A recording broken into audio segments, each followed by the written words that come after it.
Okay, so good morning, everyone, and welcome to our budget meeting for 2022. I will call the meeting to order. Are there any declarations of pecuniary interest or the general nature thereof?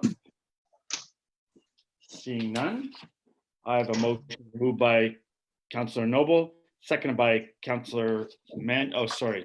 Motion moved by Deputy Mayor Williams, seconded by Councillor Madden, that the Council of the Township of North Glengarry accepts the agenda of the special meeting of Council on Thursday, January 13th, 2022. All those in favor? Motion is carried. Okay, so we will move on to the agenda. There are moving straight to staff reports, the Treasury Department. So we will do a general summary by Kim, and then we will go through each department. They will give a quick update of their department, and we will go page by page. And if there are anything that you want to point out on that page or ask questions, let's do it. And there's something that we decide that we want to cut or add to, we will do so throughout the whole meeting. We will likely go, about 2.5 hours to 3 hours this morning. And if we don't get it all done, we'll have some questions for Kim. She can answer those, and then we'll get back to this probably early next week to complete. So is everyone good with that? Yeah. Okay, great. So let's get it going. So we'll welcome Kim and for the general summary. Okay, here we go.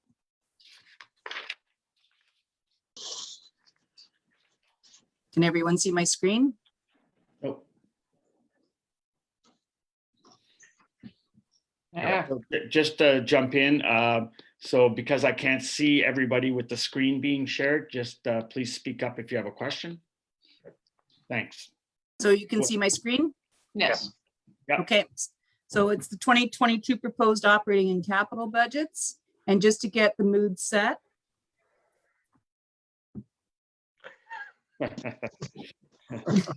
you will love my budget. So the agenda for today is we're going to do an overview, then each of the departments will have a quick overview, and then we will review the operating budget. There will be an informative, comprehensive discussion of the operating and capital budgets. Department directors will review and present their own sections of the budget. The operating budget will then be discussed with a review of the line items. The goal is to complete a compiled list of additions, deletions, and adjustments to the budget by council. If there are any questions or additional information required, staff will bring that forward at the January 24th meeting. So the operating budget is a comprehensive list of planned revenues on an annual basis, whereas your capital budget is expenditures to acquire, replace, or maintain assets within with a life cycle of over 1 year. So these are items like infrastructure, fleet items, things like that. Sorry. The proposed tax rate increase for this budget is 1.77%. For total tax dollars of $63,26,186. The county and education rates have not been set to date. I'm understanding the tentative for the county is 1.84. I do not know what the education rate is. I looked as late as yesterday and there's nothing yet. Just to put you in some perspective, I believe South Stormont and South Glengarry, their tax rate increase for 2022 is 3%. I've included a 2% increase for water and wastewater rates. Please bear in mind that water and wastewater budgets are self-sustaining, so they do not hit the any tax increase. Council requested actual figures for previous years rather than budgeted figures. So what was included in the budget document was actual figures for 2019, 2020, and 2021. Along with the 2021 budget to give you an indication of what that is. The actuals on the budget documentation is as of December 8th, 2021. Key assumptions overall. Cost of living incorporated is 2%. I looked yesterday, and according to Stats Canada, Cost of living increase is estimated at 2.1 for 2022. Sorry, Waterworks union agreement incorporates a 2% increase, and the other two unions are planning renewal in the early spring. Included in this budget are salary step increases and changing staff levels. Also, minimum wage has increased. Minimum wage was $14.35. It's increased to $15. What also was impacting the budget is servers, wait servers, bartenders. Their minimum wage was $12.55 because they have tips tips increase their wage. However, the new legislation has increased their $12.55 rate to $15 as well. Budget rates are increasing by 3%. The renewal date is March 1st. CPP increased by 0.3. No changes for EI premiums, unemployment insurance premiums. However, they have increased their maximum earnings to 56.3. Insurance rates, estimated increase at 20%. That is from the insurance people themselves. I don't have actuals, but that's what they're estimating 2022 to be. Just a question, Kim. Yes, Why would that be so high? I have no idea. Just I have no 20%. idea. It seems kind of boggling to me because people were not driving as much. There weren't as many accidents there. I do not know, but I can find that out if you wish. If I may, I think you'll find insurance companies are covering significant losses, mostly due to a lot of storms and a lot of freak weather. I've had essentially 100% increase over 2 years for my business. And I know in speaking to others, there's massive increases all over the place for insurance. I mean, if you take, find it. sorry, if you take into effect, like globally, you've got forest fires everywhere, and then you have all the massive flooding in BC. I don't know if that hits all the insurance companies, but it could be certainly be a factor. Okay, thank you. Items that were deferred or not able to be complete were transferred to reserves at the last meeting of council in 2021. Although there is a need to increase our reserve funds, this is not the year to do so. There is a continued freeze in assessment values of properties except for growth, and a shift in tax classes, which resulted in a $20,361 loss in assessment dollars. Usually we average about $300 to $350, so that hit us. Basically, what happened, in normal assessment cycles, 2020 would be the base year for years 2022 to 2025. However, they have paused that. So the tax assessment values are based on January 1st, 2016. The freeze obviously has decreased any additional revenues we could have got from assessment changes. Although there is a boom in the real estate market, demand is high for new construction. However, there is a slowdown due to shortages of labor and materials.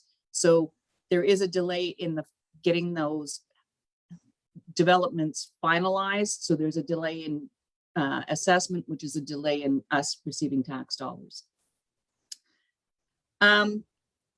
Basically, that $20,000 reduction in assessment dollars was based on a shift. Basically, residential property class is taxed at 100% rate, whereas farm rate is 25%. When you sell farm property, it goes back to the residential rate, which is high, until those people apply to Agricorp to get them down to a farm class category. So based on our assessment, our residential, we lost $54,900 in tax dollars. And although our farm class went up, it only provided an extra 24. So you've got a net loss there. However, there was some new multi-residential and some new construction, but that shift really hit hard. I mean, I even went to MPAC and said, this is crazy because it's a booming market. How come this is going down? And it's a shift in the tax classes. Keep in mind, a 1% tax increase equates to about $63,000. Transfers to reserves in this budget equate to approximately 1.7 million.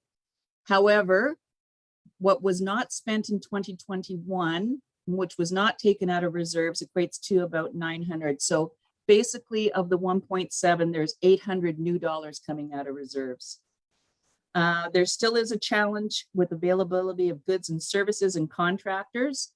Some of the debt financed items in this budget reflect a partial year. For example, there are some things in fleet that are debt financed. What has been put in this budget for operating for the long-term debt costs are only 1 month or possibly 2 months, because we know we cannot get that vehicle until November. So there's no point in putting a full year in this budget. However, it will hit in 2023. Kim, Yes. just a couple of questions, please. Going back to the shift in tax class, Yes. those dollars that went from farm to residential, Yes. and then they have to wait to go back to farm, Yes. won't we be recovering those dollars eventually? Well, it's kind of cyclical, because if you look at 2021, we had $90,000 increase, okay? But that's due to those farms going to residential. And now this year, those residentials are going to farm, so we're taking a hit. So it's kind of cyclical, but we won't get it back 100% for sure. We lose 75% when it goes from residential to farm. Right, okay. And then just with regards to reserves and debt, are you going to be going through that a little bit later in a little more detail, or is this as much as you're covering of that? This is much as I'm covering right now, but I'd be happy to provide council with a presentation at a further meeting to go over if you want a really detailed presentation on reserves and debt. I have no problem with that. Also in your budget, you're missing this year, we get indicators from municipal affairs and housing on how we're doing. I have been asking for that since October. I got it I think this 5th of January. So that has not been presented to council yet. So that is on the agenda to present in a future date, if that's okay. Okay, so that'd be wonderful. Just so everyone knows, Kim and I were chatting last night, and given that this is the second year in a row that we're drawing down on our reserves, and second year in a row not adding anything, I think we need to maybe think about having an information session, a strategy session, so council can talk, figure out how we should be moving forward and handling our reserves going forward. And in that same context, have a bit of a presentation with regards to our debt load and our debt limit, and how exactly we're doing with regards to that. So I'll be Kim, happy to present that. Yeah. I agree with Deputy Mayor. I'm having some serious concerns looking at our debt.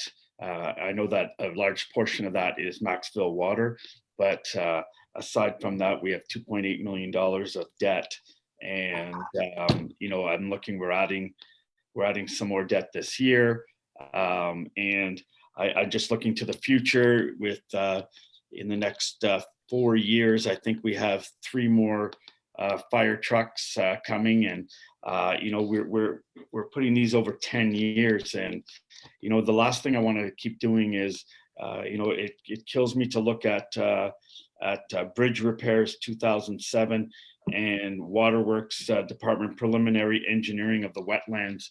So this occurred before my time even on council. So we're looking at 15 years ago that we're still looking at that. So I don't want councils in the future to be looking at these things and going, wow, look at the debt they've saddled us with. And so I think we need to have a real discussion in regards to how we're going to fund the fleet management report, and how we're going to continue. And again, just to talk about what we think is the ideal amount for reserves. I often, my personal opinion is that we often have too much in reserves, but that's not the case for us here in North Glengarry. We've spent some, so I think it's time to take a look at that. But anyways, I would just want to say that that we need to have a fundamental discussion on this. Councillor Massey. Yeah, thank you, Mr. Mayor. Kim or Sarah, maybe going to good roads, like concerning the impact assessment slowness or whatever, to adjust to the reality of the new tax base kind of thing, the values. Could we not either by motion or by meeting one of the, I'm sure there's a, I don't know if there's a minister involved in impact or something. Can we not maybe meet with them at Good Roads or something, or try to rally up the SDNG other townships to put pressure on them to get with it? Because like our costs are going up, and then there's houses getting built or renovated and the values are not adjusted like you'll be adjusted. We're still doing it in like 3-4 years ago, as you were saying, on the values. So we're losing a lot of money. The taxpayers have to pay for that loss of revenue. So could we not do something about that, or at least put pressure on the impact? Or I believe that's already been put forward to the CAO. Yeah, Okay. so through you, Mr. Mayor. So yes, Councillor Massley, I brought it up at the CAO meeting with all the SDG as well as the county CAO there just before Christmas. And actually MMAH, the Ministry of Municipal Housing Affairs, was on the call as well through Zoom. And I Okay. expressed my displeasure with the fact that they haven't even done, not a reevaluation, but that they haven't done something as far as adding on a percentage even, so that, for municipalities plus for the taxpayers, that there's not, a huge surprise when they decide to do the reevaluation, that they would have, had the opportunity to perhaps add something on. And yes, we are putting a delegation through Good Roads, and I've invited the other CAOs from the other townships to attend with me if they'd like to, because it's actually the Ministry of Finance that looks after that. So we'll Okay. be meeting with them there. okay, thank you. It's important for us to push them. I mean, I still can't understand, sure, 2022, but no reassessment in 2023 either. I mean, this is ridiculous. The province is hampering municipalities here that have a growth in assessment, and given the values of homes that are selling, it's just not appropriate. So anyways, I'm glad to see that we'll be checking that out at the Good Roads Conference. So, okay, can you continue? Mr. Mayor, a comment, please. Yeah, go ahead, Councillor Manley. Just to say, I'm really concerned about this, and not necessarily maybe so much for the municipality, but for people, residents of North Glengarry, and residents right across Ontario. I mean, when this comes in and property values and our property values are reassessed or whatever, my gosh, that it's going to cripple a lot of people, I would think, as far as the cost that it's going to go up to. It's crazy. So yes, we need to do something on this. So just to give some perspective, the $300,000 that we usually get average for new assessment equates to a 4.8% tax increase. So that's 4.8% worth of tax dollars that we are not getting. It's a lot of money. Are you okay, Mr. Mayor? Yeah, go ahead. Okay, the township is just to make it clear, is a lower tier municipality, where the total tax rate is made up of municipal, county, and education rates. Like I said, municipal tax rate is proposed at a 1.77% increase. Taxes are calculated by multiplying the assessment value by the total tax rate per property class. Right now, total tax rate is approximately 40% municipal, 44% county, 16% is education. And basically the total tax rate is subject to change based on what's approved for the county and education rates. So although this budget is proposing 1.77, it's totally dependent on what the county and education decide as well. So the capital budget, we're going to go through this presentation. We'll provide a basically 2022 budget summary by department and a review of the capital requirements. Things to consider: project requirements. Is it in line with strategic and council priorities? Is it a value to citizens? And an operating budget impact. For example, if you're adding new fleet equipment, not replacing, but if you're adding new, there could be an operating impact for insurance, gas, things like that. This budget is showing an increase in capital basically due to the Glengarry Sports Palace refurbishment, which was put in the budget based on the grant, but we've heard about that. The 10-year capital plan has been updated to indicate planned future spending, and it's based on some of the recent studies we had done, but also deals with aging equipment and infrastructure. So just to give council some sort of historical data. Here's our capital spending. You'll notice the big spike in 2020. There was some communication requirements for the fire department. Concession 6 was done. We had a pumper truck and there was Creek Road Bridge, but please bear in mind, some of that was funded through grants. So although it looks like a huge spike, there was grant opportunities that helped offset them. Here's your historical debt limits. The big spike in 2018 is obviously Maxville, and that debt is on a declining balance, so it goes down, but there's also some smaller projects that did come off the plate. So for 2020-21, we're looking at 9.2. Reserve levels, you'll see 2021 at 6.9. I'm going to take 1.7 out of that. So we're coming down to about 5.2. It's coming down. So, I mean, that was a really great, it's going to be great to have a discussion on the reserve levels and debt for the municipality. And I think that's a great step to make.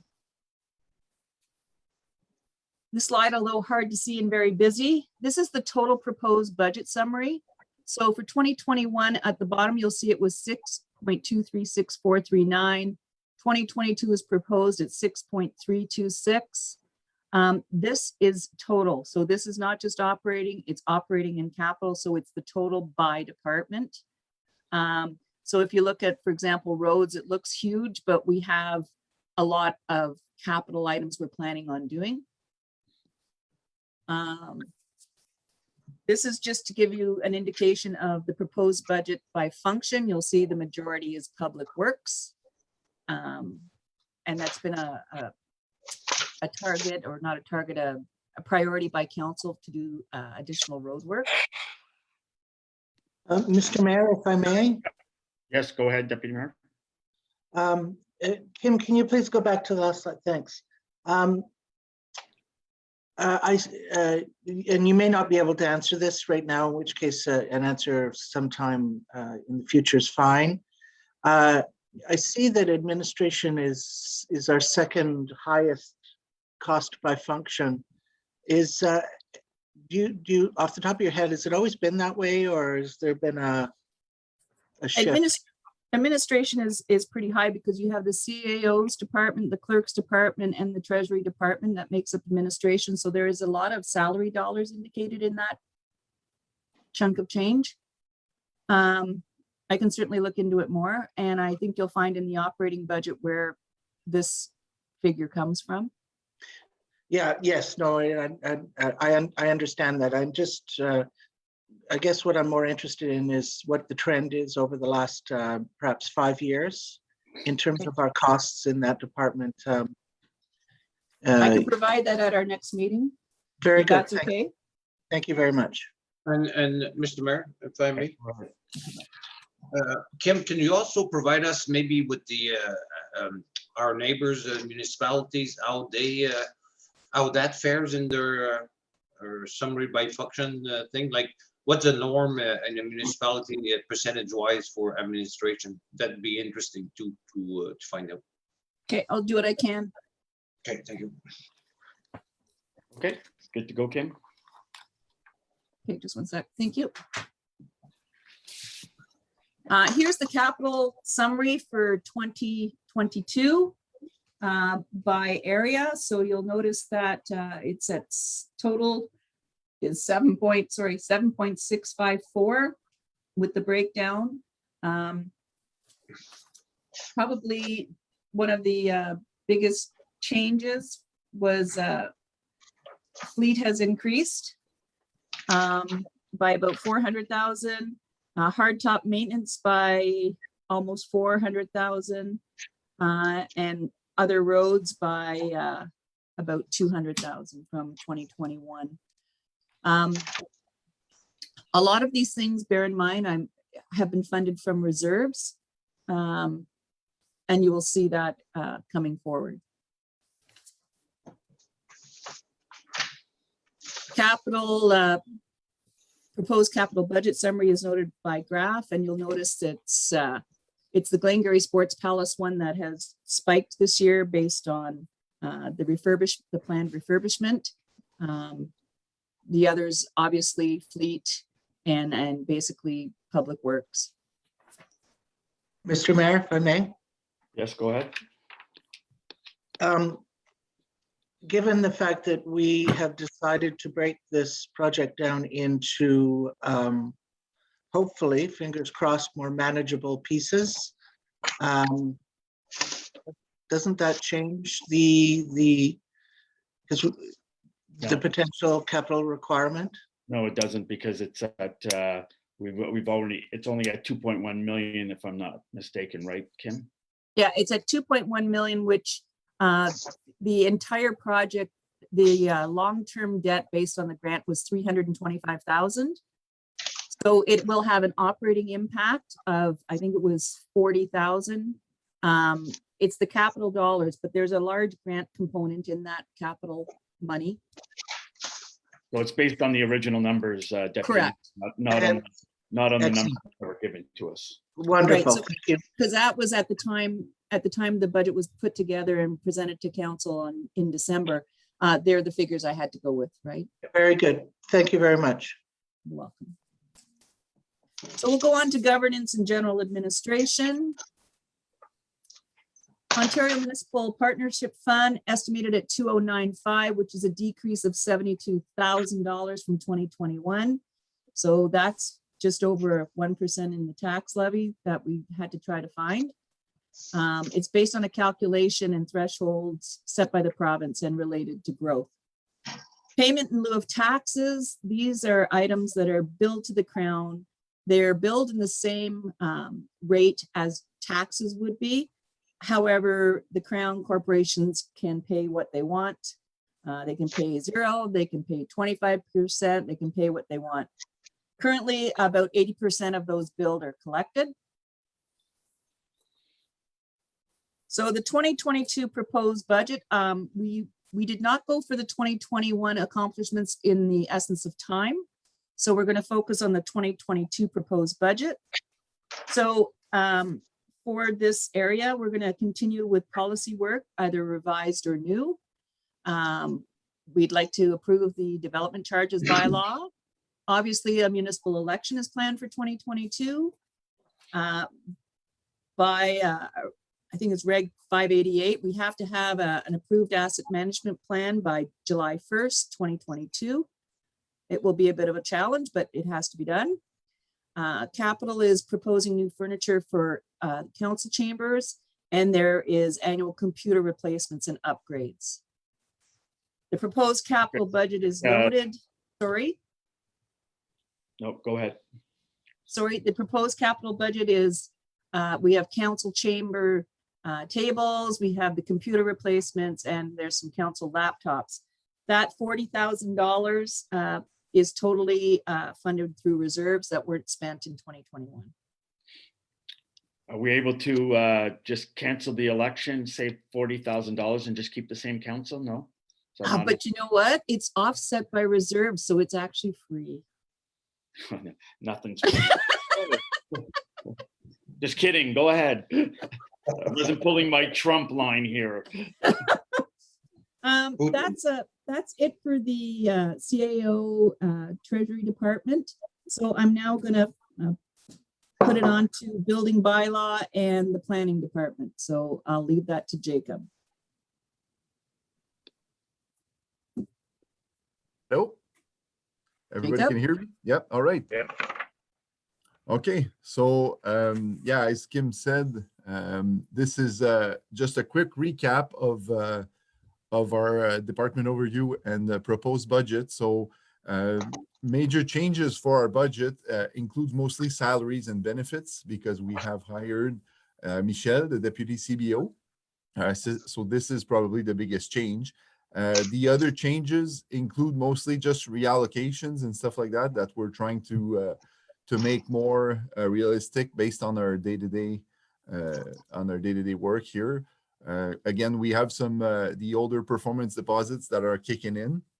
So with Michelle, what we're gonna try to do, not that we don't want the money from the deposits, but we're trying now to backtrack as quick as we can to notify people that they're gonna lose some money if they don't close their permits. So right now, what happens is that they just leave it outstanding, and not most of them, I would say maybe half of them don't even know that they paid the deposit and that they can get it back if they close their permit. So we're gonna try and notify these people that if they do close their permit, they will get the money. So it'll help both for the outstanding permits and for the people when they want to sell their house. So again, bylaw will focus a lot on set fine changes. So I heard that the judges in Ontario are trying to do a lot of backtracking in the work because there was a lot of bylaws to review because obviously it wasn't their biggest, like they had some other stuff on their plate during the pandemic. So there's a lot of backlog onto that. I heard like 6 months to get set fines and stuff like that. So I guess they're trying now to do it more as they come in. So Todd and I all sit down, review our bylaws and see if the set fines are okay and we need to create some. I believe the one for clean yards, and we also want to make some for the new clear cut bylaw that we just created. So we're going to apply for those. Animal control. As you know, the dog thing is going really well. It's some work for Todd, but it's going really well. We want to review the bylaw, especially to not to play with the dog thing. I think that the dog aspect of the bylaw is really well, but prohibited animals. So we heard most of the townships around have that. So it's to prohibit illegal animals, basically.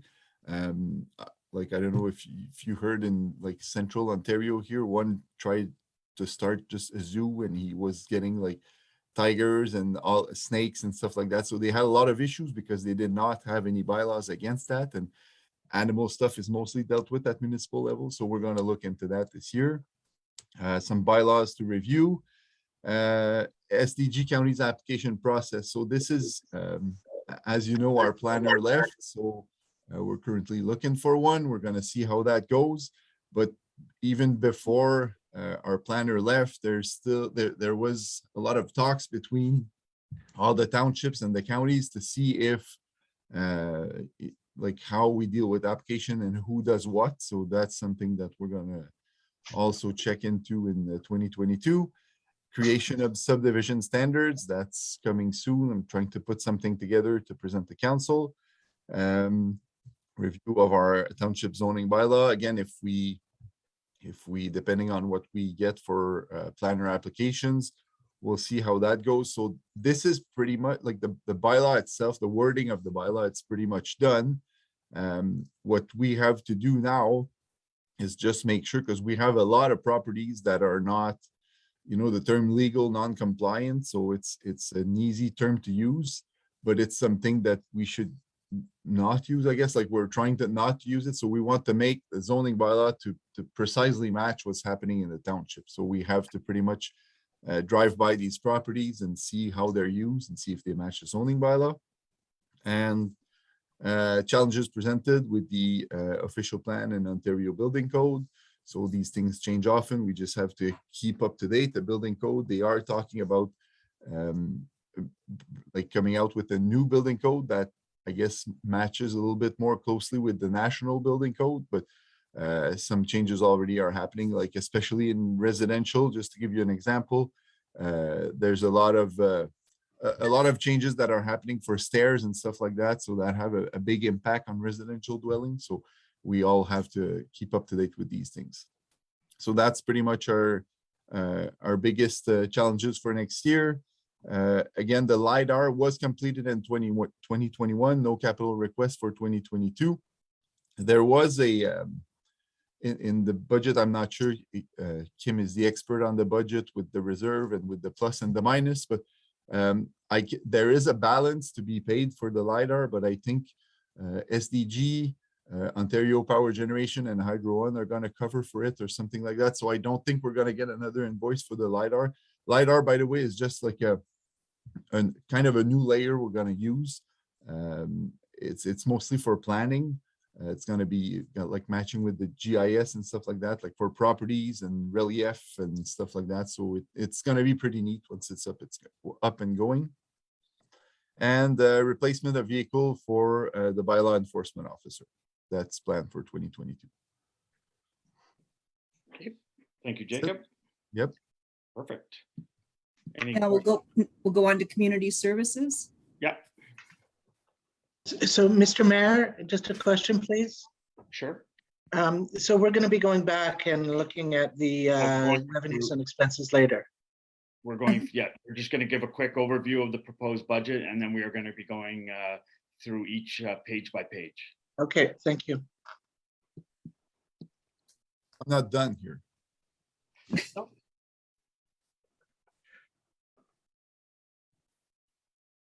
Okay, community services. Or Jacob, are you done? Yep. Okay. Sorry, I thought I heard Jacob say that he was not done. My apologies for that. So thank you, Mr. Mayor. So I'm happy to be part of this budget meeting this morning and to speak to you about community services today. As you know, our department greatly supports all of the activities in the community, and this year we propose to be doing the same. And I think that this is an especially important activity given that we are still facing the challenges with COVID. So we have already applied for the Canada Day funding to ensure that we have some type of activity going on that day. We are going to continue to ensure accessibility to our municipally owned facilities and our parks whenever the government allows us to do so. And we'll keep supporting our volunteers across the community with all of their activities. So when it comes to proposed capital budget, the funding on this page is mainly regarding the MRAC, so our Municipal Recreation Advisory Committees. And they have their regular funding, and we kept it at the same level as we've kept it for the last 3 years.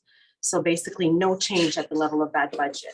And as you know, given that we are in COVID, we've been very conservative about the expenses that we have been incurring, but we do know that they are all dealing with aging buildings and they will have some expenses moving forward. Just to be clear, of that 63,000, there was 40,000 that was not spent in previous years. That was not taken from the reserve, so it's being funded from reserves because it wasn't spent previously. Absolutely, and I think we'll be speaking more to that when we do the line by line. Okay, we're going to go on to economic development. Thank you, Again, Anne. thank you, Mr. Mayor. So as you know, economic development has been pivotal this year in supporting different programmings, including our businesses in the community. And again, these businesses have been greatly impacted by the COVID restrictions that have been put in place by the government. So we will continue supporting those organizations. As you know, we have a very successful community improvement plan. We have a community grants program, and the economic development department keeps working with the community closely, either residents, property owners, or organizations that want to qualify for funding under these programs. We will also continue working on the development and marketing plan. As you know, last year we hired a coordinator for this position, and we hope to successfully continue with that program. We've heard very positive comments back from the community. We've been able to identify some vacant properties that are available for sale now. And we are also going to be launching the My Main Street program, and that's an ambassador program to support businesses along the main streets in Alexandria and Maxville. We also are working on a commercial gap analysis, and that is piloted in main part by the Community Development Committee. And that is going to bring us very valuable information on the types of businesses that we could entice into the community.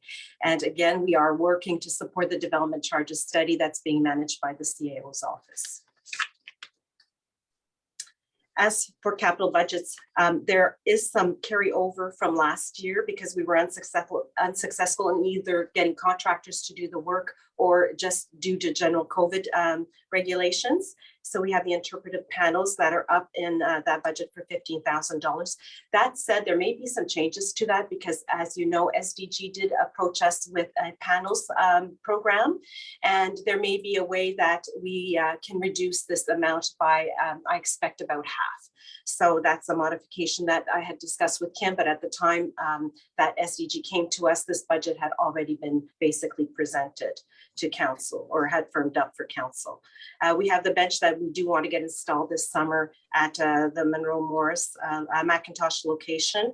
And we are also looking at expanding our banners. As you know, we were very successful in putting together the Remembrance Day banners. We did not expand anything last year. This is basically a carryover from that project, but we would like to get a few more up across the community.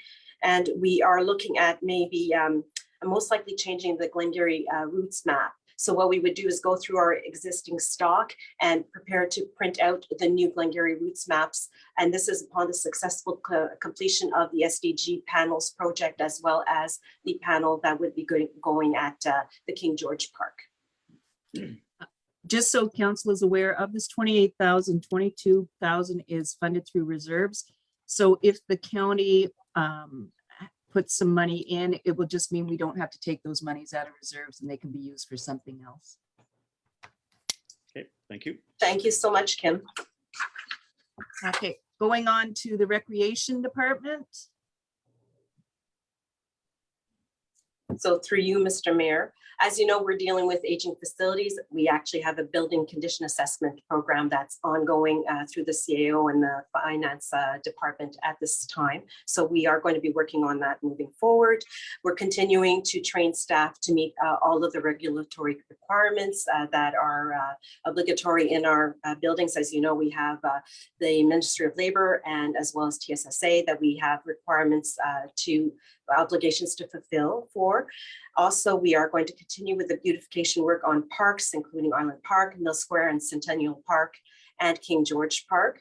We have filed a request for an expansion to remove aquatic vegetation in Mill Pond and looking at doing something, a pilot program over in Loch Garry, and to see if we can have any success with that. We did discuss expanding this program with the then Public Works Director prior to putting in the application, because we wanted to ensure that we weren't creating a burden for Public Works by getting approval for a program that they just could not support. So thank you to Public Works for working collaboratively with us on this. As you know, COVID-19 has greatly impacted the revenues in our facilities, though what it has also done is offset some of the operating costs. So unfortunately, though, it does mean that our facilities were not open to the public for a large part of 2021. And this year, it almost feels like Groundhog Day. We've started off the same way in 2022 as we did 2021. So in regards to the proposed budgets for our facilities, you'll see that for the dome, basically, we had applied for a seniors grant. That is a grant I just heard from that we were not approved for. It was oversubscribed by about 500%, and they were very selective about the grants that they were looking for. And this grant request was, if I'm not mistaken, about $19,000 worth of funding that we were looking for lawn bowling equipment. We are also working on the refurbishment of the Glengarry Sports Palace. Council will be pleased to know that the CAO and I have a call with our engineers this afternoon to think about strategic solutions for the project. Island Park, we are recommending the replacement of a play structure. It's the toddler play structure. We've worked on components of it that are actually, welds are failing at this point. We did receive an estimate quote, and we're looking at about a $20,000 replacement, including labor. We also are hoping to get some funding for the expansion of the skate park. So we are continuing to work with the community organization that is promoting that through North Glengarry. As for the King George Park, you know that the Maxville District's farmers market was still ongoing during COVID. And that was extremely important to have some of that type of activity in that space. And staff is always omnipresent to ensure that that is done successfully. And we do collaborate greatly with the Maxville and District Chamber of Commerce on that project. In regards to the Maxville and District Sports Complex, Council will recall that we applied to the Ontario Trillium Foundation for a grant, and hopefully that project will be a go this year. It is 100% a subsidized grant, so there will be no impact to our budget if we do receive it, other than our 1.76% tax portion. And Kim and I quickly calculated that, and we're looking at it being under $10,000. In regards to Mill Square, we'll keep working with the counties on the Alexandra Main Street project, hoping to advance that sometime in the future.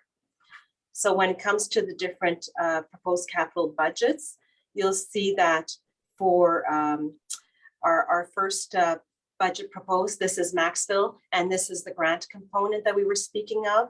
So if there is no grant, there is no project. And you'll see that it does indicate that that funding will come through a grant. And I'd also like to mention at this time that we have met with a community group for the Maxville and District Sports Complex, and we are going to be having regular meetings with them to speak about the existing activities in the facility, as well as new opportunities for the facility. In the past, or actually last year, you would have seen that the netting would have been inscribed in the column for this year, but we decided to postpone it because we want to give time to staff and the committee members to understand exactly what is going on in the facility. So we felt that that project would be premature to put forward this year. In regards to our next one, sorry, my notes are very small here, and this is Highland Park. We have the funding there for the play structure, and that's the only ask for that facility. For the dome, there are no asks this year. And for the Glengarry Sports Palace, you'll see that the funding indicated there is the total grant ask that we had written for ICIP. So the other funds, we have a field refurbishment. We also have a compressor refurbishment, and the compressor refurbishment, those are done cyclically. So we do one compressor 1 year, and then we do another compressor another year. And then after that, we have a gap of a few years, and we're able to manage the life cycle of our compressors by ensuring that they have this maintenance done regularly. And of course, the council pre-approved the condenser installation, so that is included in our capital. Mr. Mayor? Yes, go ahead, Deputy Mayor. Thank you. And where's the electric, gosh, what's it called? Ice? The ice resurfacer, that is actually under fleet. Oh, that's under fleet. Yes. Okay, thanks.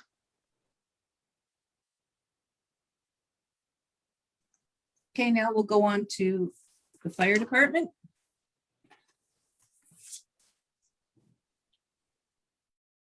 Good morning, Mr. Mayor, Council. Welcome, Chief Roy. Thank you. So this year for 2022, fire service doesn't have many capital items that we're going to be achieving, but we want to continue to maintain our stations. So we've allocated some funds for some station renovations that is throughout all our 3 stations, where we're going to be looking at one, ensuring our health and safety remains a priority within our stations, and also ensuring that the infrastructure of our stations remain is important, and as well as we don't fall behind in terms of maintaining. Some of those items will be including items such as new doors, new garage doors, some plumbing that has been failing, and so forth. Some key items that to just basically maintain the efficiency of each one of our stations. The communication system. This is an item that has been brought forward from 2021 due to the fact of with COVID-19, the ability to receive the equipment from our vendor was slow. So we anticipate the completion of this within the first quarter of 2022. So this is also going to be including our emergency management program, as long as, and our roads department. That's all going to be included into one communication system. So this is also going to be is the connection point from our towers in our 2 tower systems in North Glengarry to our Cornwall Dispatch Center. So one of the key items that I'll be looking at in 2022 is as Mr. Mayor, you alluded to, is I'm going to be looking at our fleet as we go forward. There is some things that we want to look forward as we modernize. There is some of our fleet that we need to look at to make sure that we look for any efficiencies as we go forward. So putting a proper fleet plan for our department is going to be key to moving forward and ensuring that we have as many efficiencies as we can. So some of the items as we're looking at is 20,000 for station renovations and the communication system. This was a 2021 item that was just brought forward. And that pretty much concludes what our goals are for 2022. Thank you, Mr. Mayor. Great, thank you.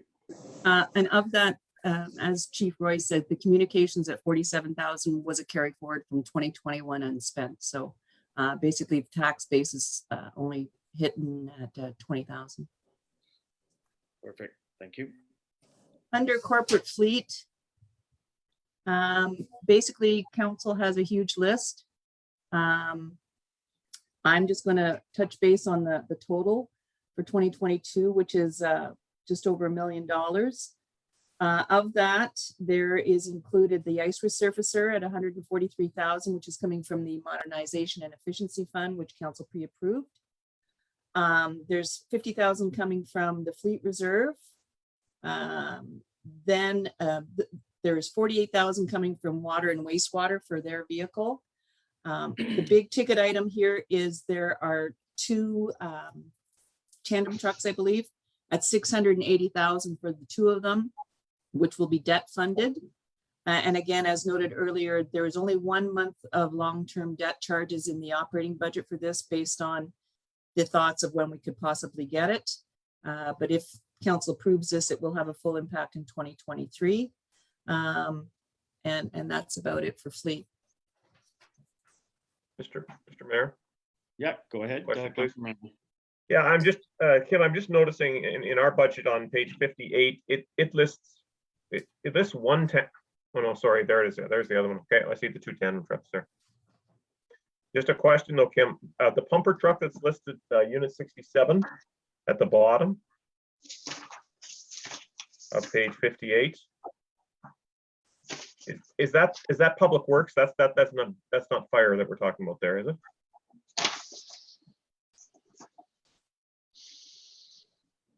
Where I'm sorry, where are you looking? On page 58 at the bottom, just near the bottom of the page under 2022, it says pumper truck, unit 67, 1990, $30,000. I believe that's for public works, and I think they were using it as a watering truck. Oh, okay. Okay. Thank you. Mr. Mayor? Yes, go ahead. I'd really like to go through this particular capital budget in detail with actual numbers and find out, rather than just verbally, I'd like to be able to visualize exactly how much is going and in what department, please. Okay, well, that is in our report. Right, but they're all divided up into the various capital budgets. Well, if you want to look at the fleet report, we can look at it right now. If you have a question, just let's Right. ask it. Where is it? Page On 58. page 58. 58? Yeah, 58 and 58, 59. Okay, let me get there. Unfortunately, I don't have it in my slide as a detailed slide. Would you like us to bring this back when we're looking at our operating budget? Because then I can provide the detail and we can go one by one. Sure, that would be great. Thank you. Okay.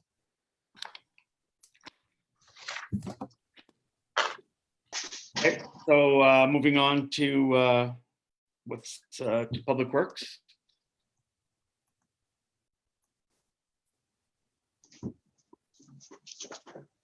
Are you there, Tim? Yeah, I think I need someone else to start my video. Perfect. Thank you for having me. I will just jump straight in. So obviously COVID-19 has posed some ongoing challenges for us, but we're very proud of the way that our teams have responded. We've undertaken testing and other precautions, including working from home for those who can, to curb the spread, which has been great, and very proud of the teams there. So we have experienced significant delays in purchasing equipment. There's a pickup truck that we purchased early 2021 that still hasn't arrived. We're expecting those tandem trucks to arrive very late in the year. Hopefully they get there for the snow season of 2022-2023. We've had staffing changes. Obviously myself has started.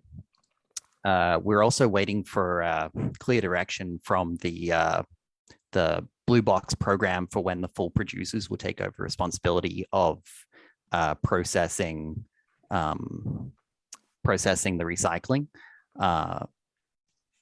So we're still waiting for direction on that.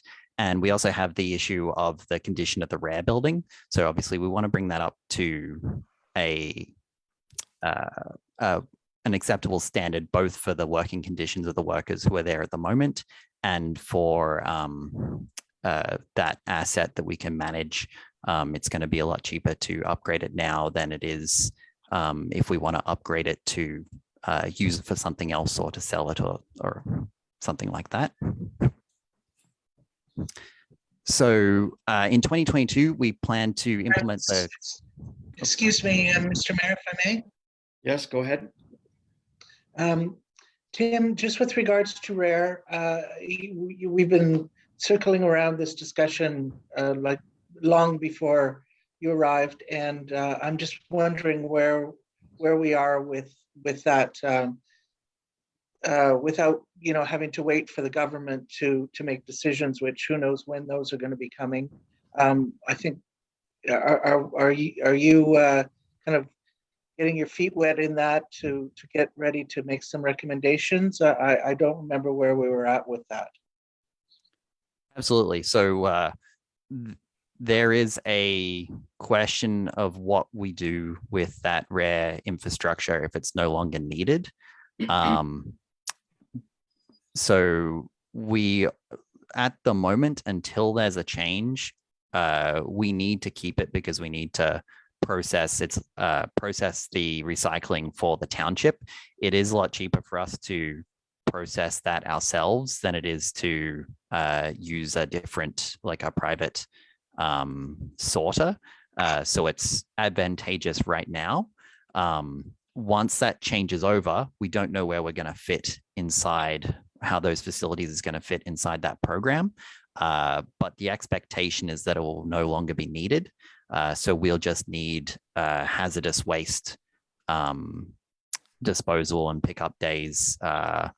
And that should be pretty much it. There may be other things that I don't know about. But really, from this point of view, no matter what we do with it, we want to maintain that asset to an acceptable standard so we can, whether we're selling it in the future or whether we are converting it to another use for another department or something that the township needs, we want to keep that in a good condition, and so that we can get our money's worth for it when the day comes.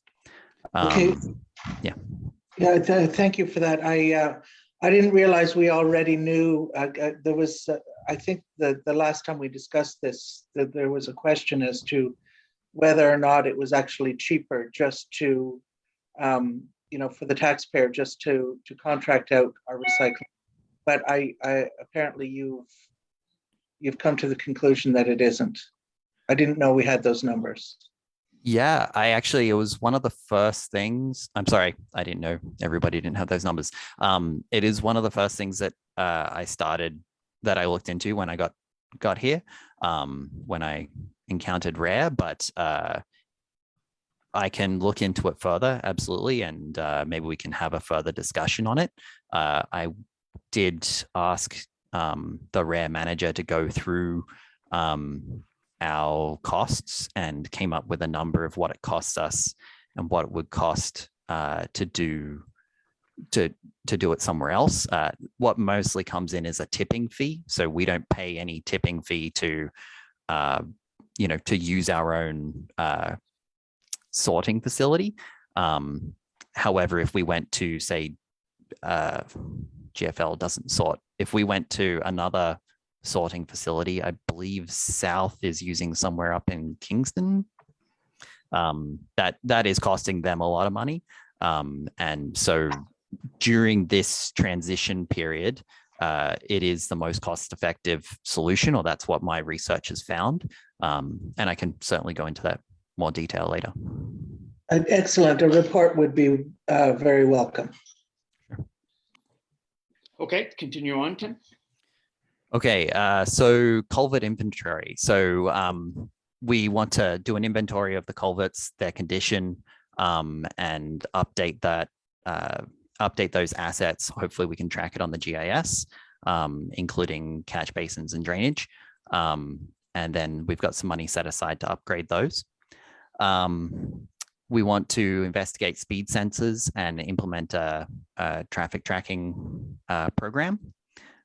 We want to start a program for undercoating the fleet. So we have an older fleet, and adding those 2 tandem trucks will really help bring our fleet up to standard. And for those that are in good condition right now, we want to undercoat those, and so we can maintain those assets over the long term.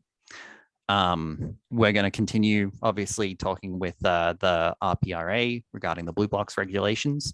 And we also have various roads to be rehabilitated and sidewalk work in Maxville, and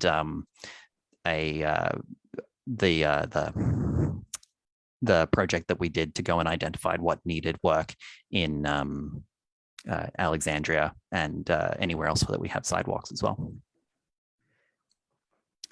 So we have some bridge work on the budget.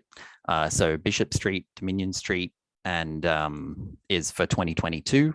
That goes on in other years for bridges in Alexandria. We also have to take care of the grade at the railway crossings. So we've got some situations where the water is flowing down towards the tracks and freezing, causing an issue for Via Rail there. We also have a very deteriorated shed for the Canyon salt storage that will need to be replaced. And then obviously we've got the 2 new tandem trucks. And then we have a water tank that can be fitted to a tandem truck for dust control, which will be very helpful. Then obviously we need to investigate the permanent hazardous waste depot. So after that transition, if we don't need that rare facility, that's currently taking care of our hazardous waste. So we'll need to figure that out before the changeover. And we want to keep on streamlining the drain maintenance program that we've been undertaking. So this is the capital budget for the bridge replacement. So Bishop Street, Dominion Street, they need work this year. So Dominion Street is the bridge just after Main Street. So these bridges they need chipping and concrete repair on them, both on the abutments and the bridge structure itself. As you can see, we've got this is from the bridge report that's done every 2 years. So I think they do about half the bridges each year. I know they do half the bridges each year. That's the $17,000. And that gets us the condition of those bridges and make sure that we can address them in a timely manner. Just to let council know, the total bridges are funded through the federal gas tax reserves that weren't spent in previous years, and also the federal gas tax grant, which we get annually. Thank you, Kim. Yeah, I think that's it for bridges. So then we've got the roads need study that we looked at. So these are the roads that are proposed to be worked on during 2022. I would have loved to have a closer look at these roads during the summer, but obviously when I started, the snow started falling already. So, but going by what we've got in the roads need study, these are good choices for 2022. So we have. Excuse me, Mr. Mayor. Yeah, go ahead. Yeah, as like the discussion we had when we presented or we got our road need study report done back in December, I think, or November. There was talk that the way we were doing our maintenance and new street builds or rebuilds, we were going to look at the base of it and make sure that the errors of the past are not getting repeated. Is that something that we will perform before going on doing these renovations? So absolutely, yeah. Each one of these roads, we need to go and take a close look at them before we actually carry out the work. But from what we can see in the roads need study, each of these 2022 looks good. I don't see any issues here, and in consultation with all the staff at the roads department who've been here for longer, all of these roads need upgrades. It's more the 2023 going forward that we'll need to do a good assessment inside 2022 and check that our roadmap, if you will, excuse the pun, is good for the next 10 years. Obviously, they need to be. Council can only approve the 1 year at a time, but we want to make sure that we're not paving any roads that will then need a culvert replaced underneath them, or if we're going to just dig another road up to work on the services underneath. Mr. Mayor, a comment, please. One of the questions he's kind of getting at, Tim, is just to make sure that that we're just not paving over a road for the sake of paving over it. That we're looking at the base and base and drainage, just to make sure that it's good, so that we're not coming back in 3 or 4 years to redo it. Absolutely, yeah. Roads are like icebergs. The surface layer that you see is really doesn't indicate the performance of the road, and you're absolutely right. It's all about the base that we put down, and to help to that end, it's not with the weather the way it is at the moment, it's not great for those types of inspections, but the people who really know what's going on are our roads teams, and I've already started interviews out to the garages, to our frontline guys, to get their knowledge and figure out where our problematic spots are, which will help us identify and focus our inspections when everything melts. Mr. Mayor, comment, please. Yes, go ahead. Yeah, I have a few concerns about the list we have here, especially with the fact that we've got we have Dorney Road from the 4th concession, 1.8 kilometers south. That road was done about 4 years ago. That's the one we did. That's the section that was gravel before, and then we decided to surface treat that road, and we had damage done to that road down the middle. That they put a pavement down the middle or whatever of that road. that road in itself is not that bad. And if you look at the rating on the sheet, the study, it shows not that bad. We've got roads like Marcoux that are, sitting at a level 2 or a 3 that haven't been addressed on this. So I don't know. My other concern is I'm looking at West Boundary Road, and yet East Boundary Road is probably, like, West Boundary Road, I think, is sitting at a 5, a level 5 or 6, and East Boundary Road is sitting at a 2 or a 3. And I think just, if, maybe I can jump in, Councillor Manley, is, again, it's about putting it's about putting good money to increase the lifespan of roads. Some roads are beyond repair and are a full redo. So it's juggling the road system and what's the best value for the money. The only reason I'm bringing this up is because this is what we do at the counties. And a lot of times people go, why are we doing County Road 2 when we know County Road 27 needs to be redone? It's right. Because County Road 27 needs a complete rebuild. So it's different. We can put $100,000 into County Road 2, and it's worth more to the value and lifespan of our road system by spending money like that. So okay. I guess yeah, go ahead, Tim. Do you want to jump in or? No, I completely agree. I understand that. I get that, and I get that. That's the reason for the long term. But I think we agreed that on the roads tour that we do need to look at Marcoux Road. Marcoux Road is not even on the study in the 10-year period. Yeah. And No, I'm not agreeing with that. I was Yeah. kind of more jumping at the West Boundary one. Yeah. Yep. West Boundary is heavily used because of the, people try to miss Main Street or hit the grocery stores from behind. So I think that's more what that's looking at. But right. Yeah, I do agree with Marcoux Road. We do need to be careful on some of these or whatever, that we make sure that we get the right thing. And we're spending a lot of money on potholes on Marcoux Road every year. I mean, they're doing that 2 or 3 times a year, I think. So yeah. Okay. Thank you. To reassure you, I couldn't agree with both of you more. It's these roads that are presented for us in the roads need study are not they do need work, whether it's maintenance treatment or whether they actually need more major work.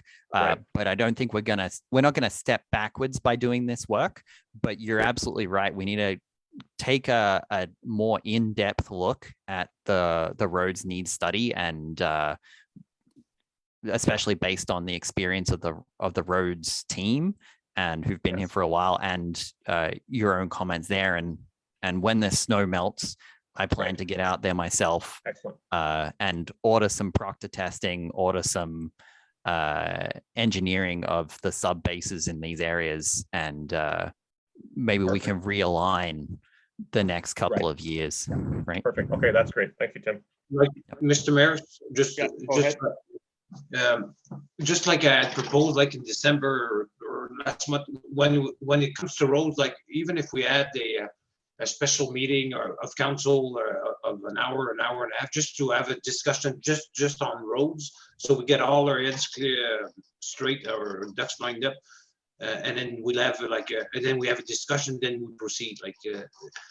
I know, like, if I look at these numbers for the proposed capital budget for roads, it looks more like maintenance than anything else apart from the concession aid, but all the rest to me looks like maintenance because the numbers are not very high. So, but to Jeff's point, and there's a few streets in Alexandria also that are completely destroyed. But if Mr. Mayor, if like in the coming month or something, we just could sit down and just shoot ideas and then proceed, because we do have to be careful the way we handle roads.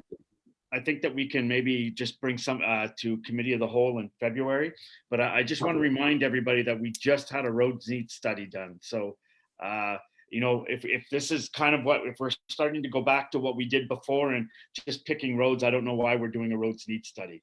I mean, that's a professional look at it and tell us what we need to do. And again, there's always going to be stuff that's missed, as Councilor Manley just said about Marcoux Road, but we have a roads needs study.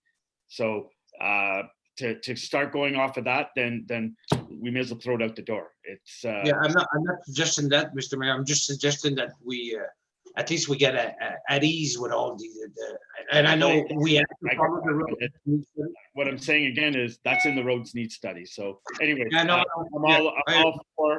I'm all for if we could bring in, if Tim, you could bring that in February and we could go through the roads individually and just get and maybe by that time you'll get a better grip on these roads and just see what we're going to move forward with. Yeah, absolutely. Sure. Is that okay, Councillor Massey? Yes, that's good. Okay, Councillor Miller? Yeah, and just to Tim's point, that the ones that actually drive the roads over and over again and with the snow plow and the grader and stuff, make sure that we take their input seriously because they're gonna know the roads better than we would. Yeah, I believe that's being done. Okay, keep going, Tim. Excellent. So that's pretty much it there.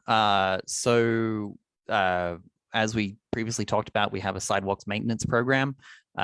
We need to fix up a lot of those sidewalks. We'll find that actually fixing these sidewalks will also have a positive effect going forward on our roads themselves. It's all a system that affects, as you know, it's all a system that affects each other. If you have big cracks in the sidewalk, that lets water infiltrate, which will affect your road base. So that's very important to do. We have the sidewalk on Marlborough Street in Maxville and the storm sewer on Marlborough Street in Maxville. Our culvert replacement program, as we previously spoke about, the grade and railway crossings, we want to make sure that water doesn't pool in the middle of the tracks. We want to have the ongoing inspection program. The roads needs study will be taking place in 2023. Then we have the sign inspection program, make sure we have the right signs where we need them. The traffic counter for the traffic count program, that'll help us give us more information. There's actually one of the recommendations of the road needs study where our heavy traffic is, heavy volume traffic is, and what roads therefore need more work. We have to do spring gravel resurfacing every year. That's the trade-off of the gravel roads. If they're not paved, they need ongoing maintenance. So that's a bit of a trade-off. Then we've got the road patrol software and the aforementioned salt dome roof for the Kenyon Yard. Jamie, can I just ask Tim a question? Sure, go ahead, Councillor Munsink. Sorry, Tim, just going back to the sidewalk on Marlborough Street in Maxville, we've gone on a couple of road tours as a council, and we noticed that in front of Maxville Manor, there isn't a proper marking for seniors to safely cross the street, and the sidewalk doesn't continue all the way to the main entrance at Maxville Manor to help pedestrians and volunteers. We know there's not a lot of activity during the pandemic, but if you're looking at the sidewalks anyway, could you incorporate some sort of a safe crossing place for seniors at that point? I'll take a note down and I'll definitely look into that, and I'll get back to you on the next meeting. Thank you. Mr. Mayor, on that point, maybe Tim, you can contact the CEO of the Maxville Manors. We do have a big renovation project coming, and I know that frontage of the manor will probably change. So keeping coordination with the CEO there, and just it'd be nice for you to contact her and to meet with her, and then because there's a big project going there, and it changed over the last year or 2 years, but because that might affect the entrances and stuff like that. So just keep that in mind. Absolutely. That'd be horrible to do a new sidewalk and arrange for it and the entrance is somewhere else now. But even in regards to no matter where the entrance is, there's really no safe markings so that you can be safely cross the street. And there are a lot of seniors who live on the other side of Marlborough that do regularly go to the manor. So even for something temporary to help with safety. Yep.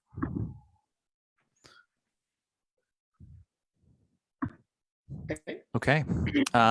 So then we've got the upgrades to the maintenance really for the rare facility. So the sorting room needs a HVAC system, and then there's an outside wall that needs repairing, and LED lighting upgrade that needs to be done.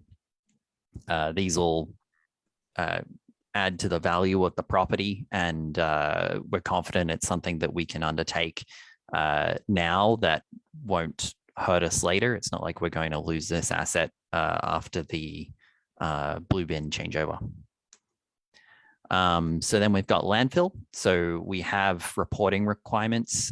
We need to close officially the landfill in Alexandria, I believe, needs an actual final report. Even though it has been closed, it needs to be officially closed with the Ministry of Environment.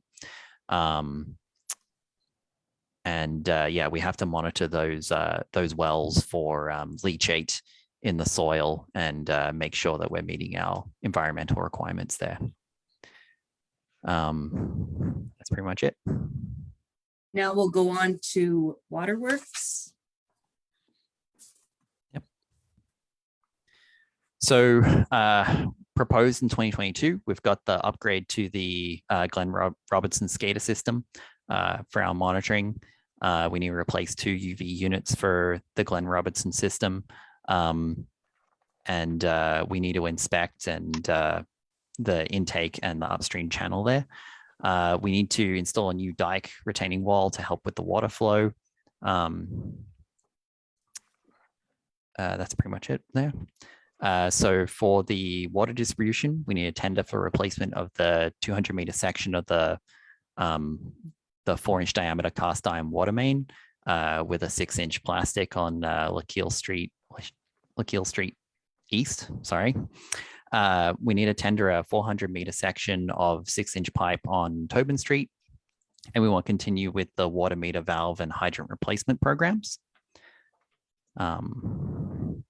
In wastewater, we need to replace and rehabilitate about 1% of the water distribution per year to make sure that we keep in line with the maintenance of our system.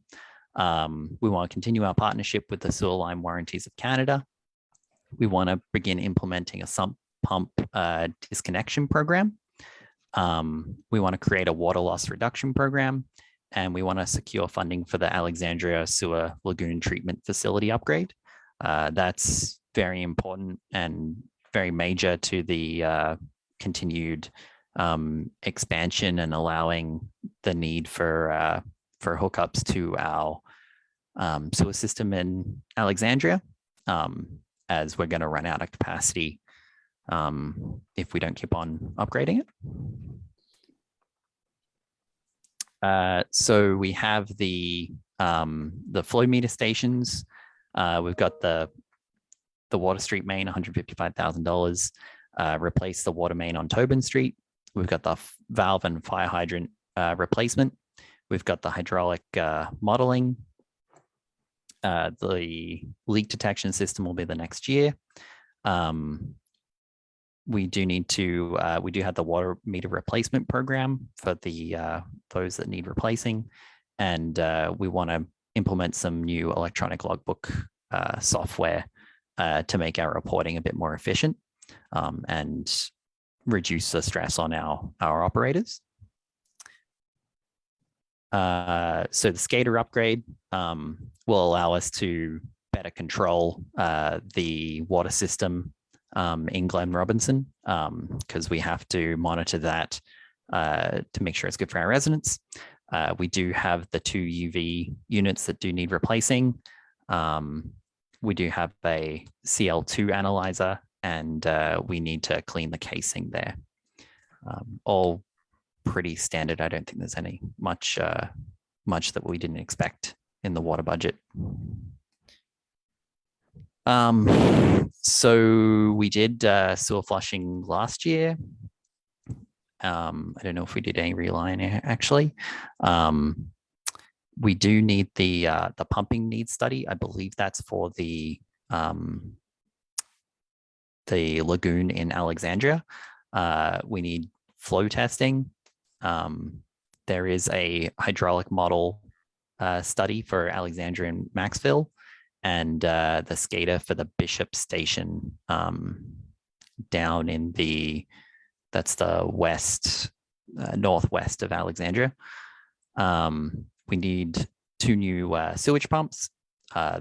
This may be a big challenge actually, because there's a large lead time for these sewage pumps. COVID does seem to have really affected this. We've got the Maxville Manor pump and controller upgrade, the geotube removal from the lagoon in Alexandria, the sludge removal. Oh, sorry, I mixed those two up there. That's actually the sludge removal. That's what I thought was the pumping from the phase 2 cell. Sorry, the cell B from the Alexandria lagoon. Yeah, and that's pretty much it. Okay, I think we're gonna keep on. Does anyone need a break at this point? Members of council? No, so we'll keep going, and we'll start into the page by page with governance and administration. Is there any questions on the water? I don't Sorry. believe so. Okay, cool. Okay, thanks, Tim. Thank you.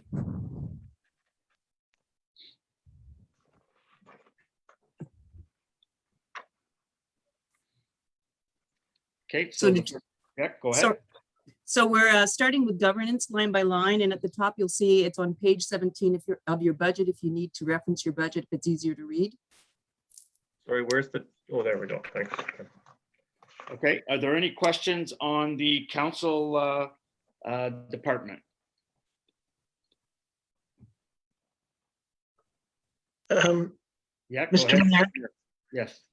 I was just wondering if we could just start briefly with the total budget summary, because I just have a couple of questions on the total budget summary.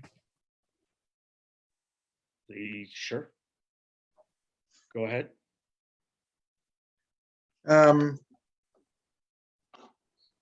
It's just sometimes when these totals, when you add them all together, you know, appear more inflated than when you look at them sort of line by line by line. So I'm just curious. I just go ahead, but are we not going to look at? Are they not going to explain exactly why it's inflated through the budget? Do you understand what I mean? You're going to say it's inflated, and they're going to go, okay, sure. well, in council and governance, we're up this, and then in asset or in administration, we're up there. You know what I mean? Like it. Well, I just, well, I'll use Public Deputy Works Mayor. Roads Administration as an example. Okay, go ahead. Because in the, it's up at 2,234,000. And I don't know if that number is represented anywhere else in the roads, in the Public Works budget. That's all. Do you know what I mean? If we go to that section, when we get to the public works, you will see the ups and downs. But Yeah. you'll have to remember these figures also include capital. It's not just operating in this total summary. So part of that $2 million is the extensive road work that's being done in capital. Very good. Thank you. We'll move on. Okay, thank you. Okay, so go ahead with governance. Anybody have any question on the council aspect of it? Or any Mr. Mayor. changes? Yes, go Mr. ahead. Mayor, for my actual, okay, never mind, sorry, wrong year. Okay, thank you. Okay, so we'll move on to general administration, which in your package is Page 21. 21. Any questions or comments or changes that you would like to see in this part of the budget? I'll give you a couple minutes or a minute just to have a quick look at it.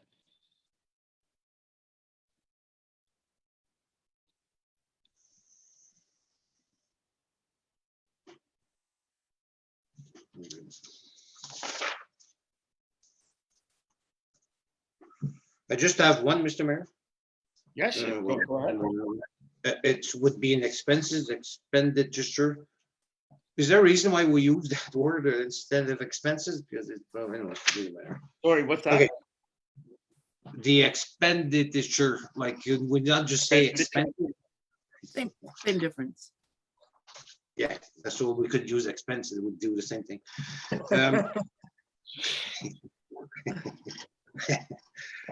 I'm just being me, Mr. Mayor, sorry.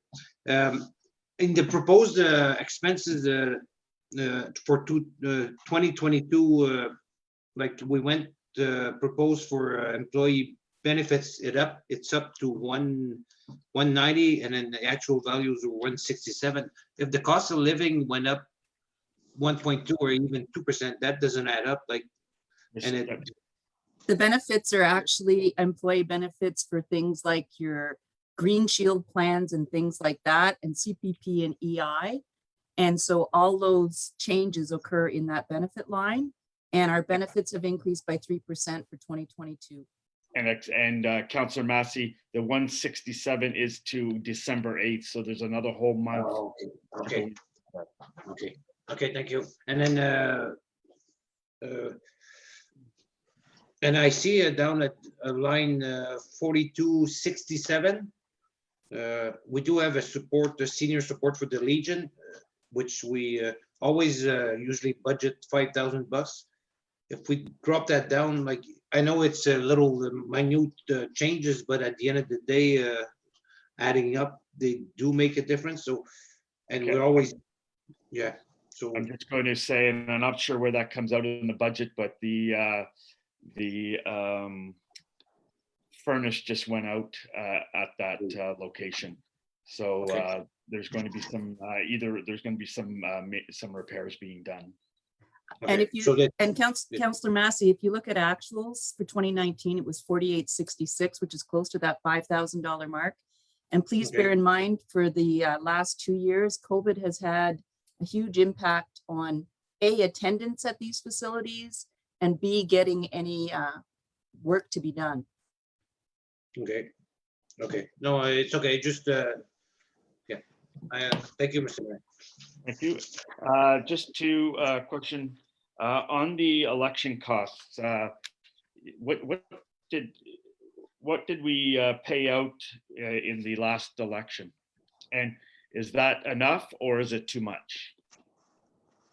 That's the average cost over the last election, and it's totally offset by reserves, because we put money in reserves for elections every 4 years to accumulate to cover them. Okay. Any further questions or comments? Mr. Mayor, if I may, Go ahead. the last line is $50,000 for COVID-19. Do we not have grant dollars for that? We do have grant dollars for that, and as you can see, the actuals that were transferred were the actuals that hit were 206,000. I can't recall the grant number off the top of my head, but I think we only have about 20,000 left in one fund and about 24 left in the other.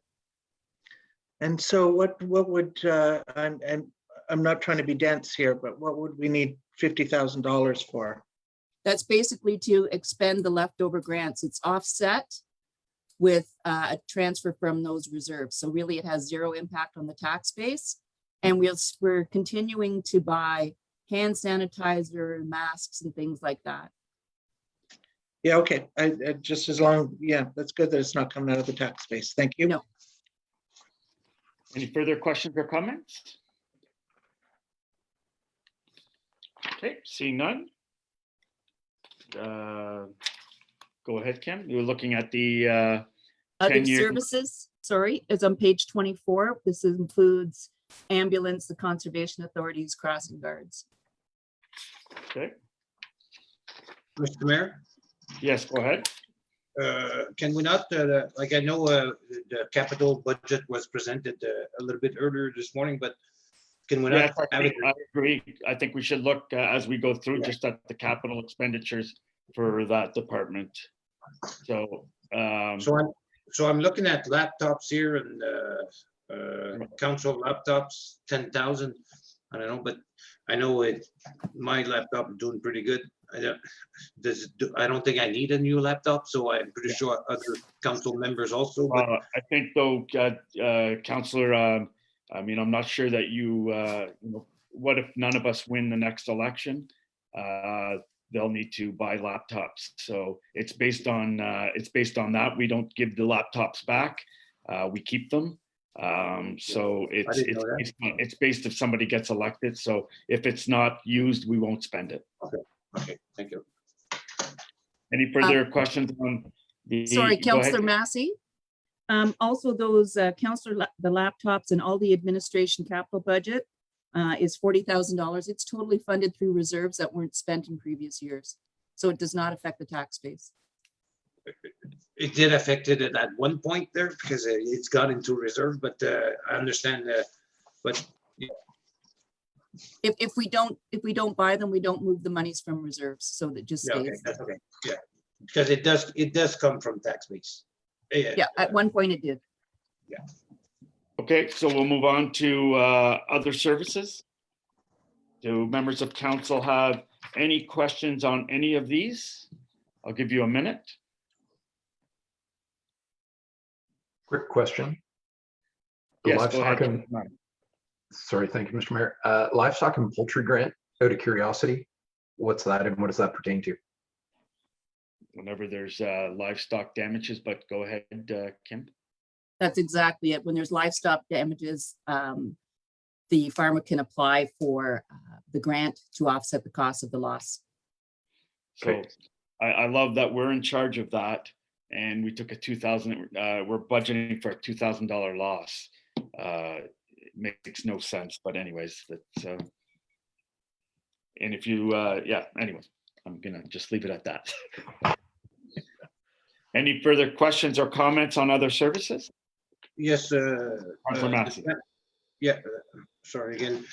Transfer to the RRCA. The values were, I know that we were proposing an increase, but did you talk to the RRCA for the actual percentage? Yes. I've got an actual levy from, I believe, the RRCA, and the South Nation was an estimate that they gave me. Okay. Okay, so that lines up with that? Yes. Okay, thank you. Okay, if there are no more questions or comments, we will move forward to Building and Bylaw Department, which is on page 29. So are there any questions if we can look through the revenues and expenditures for property standards or the CBO department? Just one comment, Mr. Mayor. Sure, go ahead. Yeah, line 2021, that's the work boots and clothing line. Yeah. Just questioning that line a little bit, Jacob.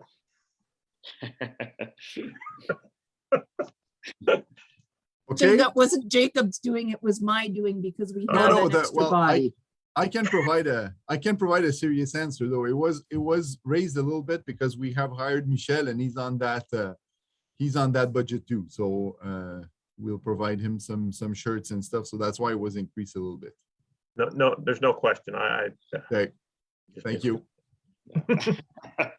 I was not sure if I should answer or not, but yeah, there's your serious answer. I have another one, but I'll keep it for myself. Yeah, okay, yeah. Yeah. Could you text that answer to us? Yeah, save that one first later. Okay, thanks.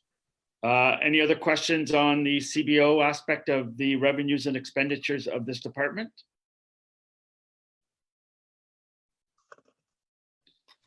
Okay. Moving on to the next page, 30.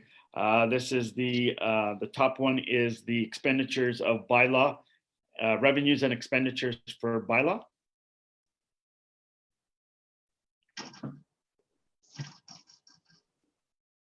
Okay, no. Anybody have any questions or comments on that aspect of it? Yeah, just in the, sorry, Mr. Mayor, just on the revenues, if you look at revenues in the bylaw enforcement violation, we proposed $2,000 as a revenue. And then 2021 was 240, the other year was, so just even though it's proposed revenues, it kind of mucks up the total budget, I find, because if to balance the budget, sometimes we'll do the revenue so it doesn't look so bad at the end. So, you know, if we could line up these revenues, then we'd have a clearer picture. We wouldn't have any surprises at the end. You know what I mean? Like if we're expecting $500 and we've been in the last 5 actual years, it was around 500. Why put 2,000? Then, you know, it just mucks up the water for no reason, I think. Yeah, one of the reasons for that, it's because we're, like I said, we're trying to, there's two things. I agree in some way with what you're saying, Jacques. The other thing though is we're trying to get more set fines in and try to, like, you know, with the clear cutting bylaw and stuff like that. So we're not sure. It's always like, it always comes down to how many, this is like tickets we would issue. So if we say it's kind of shooting ourselves in the foot if we say that this will be 0, because it pretty much says that we will issue no fine. So we're trying to aim for what we're going for, but yeah, this is what it's for. Yeah. Maybe we should set quotas. Why? Perhaps. Yeah. Councillor Manley?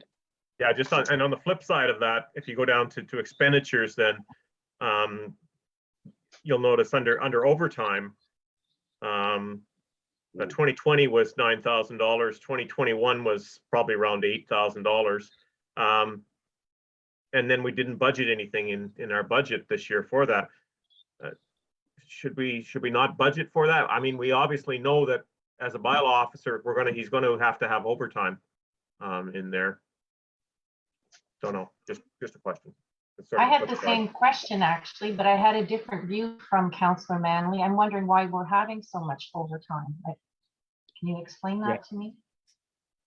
Yeah, why we're having so much overtime. Most of the overtime comes from Todd working on weekends for tickets, for winter parking, and for dogs. So he's getting a lot of calls for loose dog. Like, of course, the dogs don't know if it's Monday afternoon or Saturday afternoon. So he's getting a lot of calls for loose dogs on the weekend. So that's where most of the overtime comes from.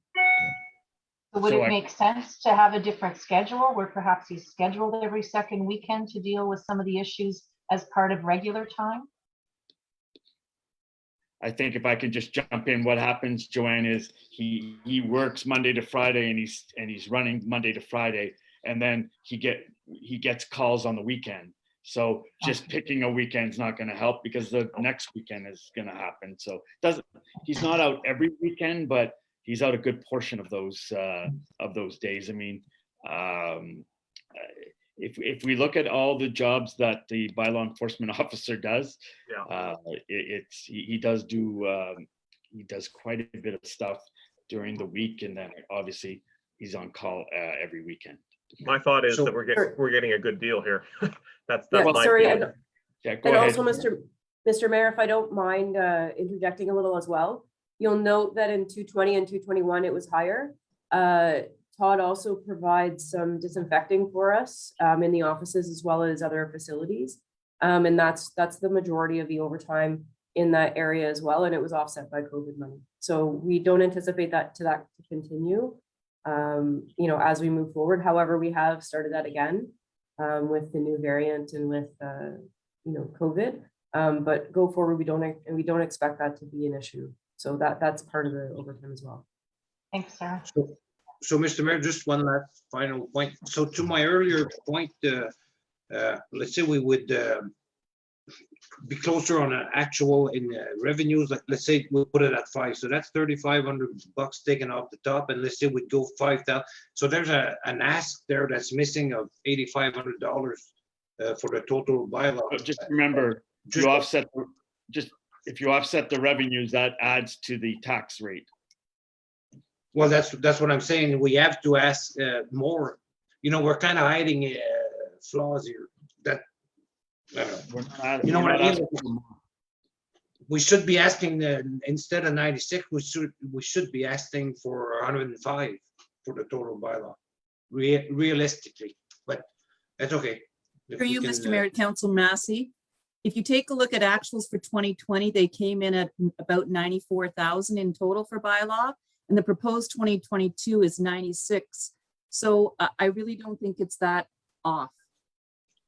Okay, well, we'll see next year. That's okay. I'm just trying to be prudent. That's the only thing. But you do understand if you take away a revenue, we're adding to we're adding to what the taxpayers have to pay. No, that's my point. That's what I'm saying. That we should be asking, there should be an ask of even more so that at the end of the day, we need more money than we actually are asking for. I am aware of that. That's what I'm saying. Like, if we need more money, let's ask more money and put the real numbers there, not go over budget. But that's okay. Kim's explanation, we'll see. Okay, we're gonna move on to septic systems, revenues and expenditures. Any questions? That seems very straightforward. It's a pay as you go, so it's not costing us anything. Any questions on that? Okay, moving on to animal control. Any questions at the bottom of page 30? Any questions on revenues and expenditures? Yes, Mr. Mayor. Yeah, go ahead, Deputy Mayor. Just curious, so what dog pound fees are as an expenditure? Yeah, Uh, okay.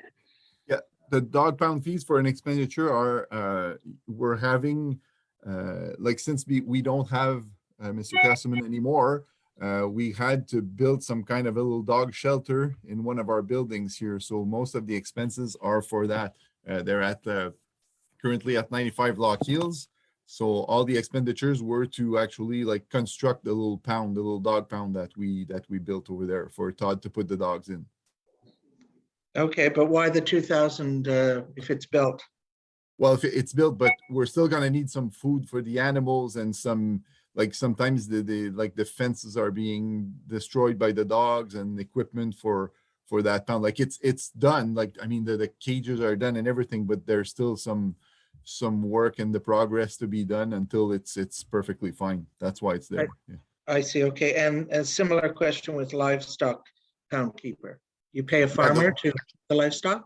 Yeah, exactly. Yeah. So if this one would be, like, I know there's no budget for the pound keeper, but if we have to, it's like most of the cost that would be encountered if we catch an animal, we would back charge it to the person. So this would be offset, but yeah, this would be to pay the farmers. And like, we never know if we are going to be able to sell the animal, or how, like, if the animal has to stay at the farmer for a lot of time, it could end up costing us a little bit more than we get for the livestock. Yeah. Okay, thank you. Any further questions or comments on animal control? Okay, thank you. Seeing none, we will move on to planning, revenues and expenditures. I guess my question is, and it's in the cash in lieu of parkland fees, just that we aren't proposing anything, and Yeah, our I know. actual I noticed that also this morning. I would blame Kim for the mistake, but she's on the call. So yeah, I missed that one. There should be some monies in there, but this is the first, there should be there. Yeah, but this is the first year we reallocated everything like this, try to figure it more as what it is, at what it really is. It will come out as pretty much that, because this is just, again, a service base. So as if we have more, we'll have more. If we have less, we'll have less. So all of these amounts are really approximates on what we think they're going to be. But yeah, definitely there should be some in the cash flow in parkland. Yeah. Through you, Mr. Mayor. Also on the cash in lieu of parkland fees, what we do collect does get transferred to a reserve at year end. So in theory, even if you have a budget there at year end, it's going to be zeroed out. It should be zeroed out. Okay. But still, we still have to collect that money. So where We does still that have to come? collect it, but then it goes to reserves. So it would be offset if you put in a budget for the parkland in lieu of fees under 138,078.06, say you put a revenue of 10,000. At the end of the day, you'll have a transfer to reserve of 10,000, so it would be a wash. Right, yeah, I get that. But I'm looking at the reserves, and where is the parkland in lieu of, where does that go? There was an error in the budgeted document that says parkland, the parkland in cash in lieu of parkland reserve is showing 0, which is inaccurate. Okay. It's yeah, roughly that's- 60, Okay, it's roughly 60,000. It's been Okay. corrected in the budget. So, Mr. Mayor, can we not put, just for us to actually, because it's in the planning, and we all know that when a severance comes to council, there is a cash in lieu parkland fee. So, and it's nice for us to see at the end of the year how much came in there. If we put it in an obscure dossier at the end of we won't see it. So could we just not replace the $10,000 proposed revenue there and then take it out from the transfer from reserve? That would calm me anyways. You know what I mean? no, If we put $10,000 in revenue for cash in lieu parkland fees, so that way, instead of having transfers from reserve of 25,000, we could just ask for 15,000. It would not change the. But at least we would collecting see it. it. No, Massey, we're collecting the 10,000, and then in expenditures, it'll show up as a transfer to reserves. And No, I know. parkland in lieu is different from any of the transfer from reserves. Parkland in lieu has to be a separate reserve for the money Okay. to go in that we can spend on recreation. I know, it's just that it gives us an amount of how many severances or cash in lieu money that we received that year, just for, it gives us an actual summary of what we did in the last few years, because if you take it like that, it's not you know what I mean? Like, if we don't put nothing from now on, we'll never know how much cash in lieu money. Well, yeah, it's going to show up every year in the actual values.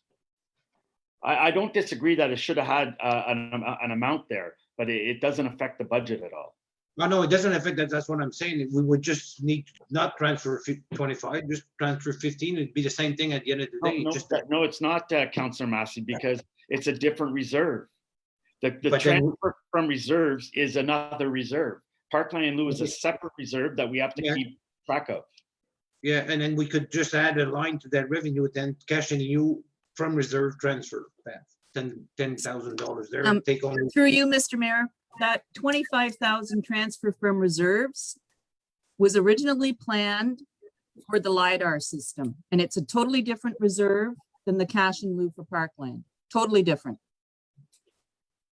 Okay, so, okay, So basically, the 25,000 you have in capital, that was originally in capital, and the transfer from reserves for 25,000 for the LiDAR system offset each other to equal 0.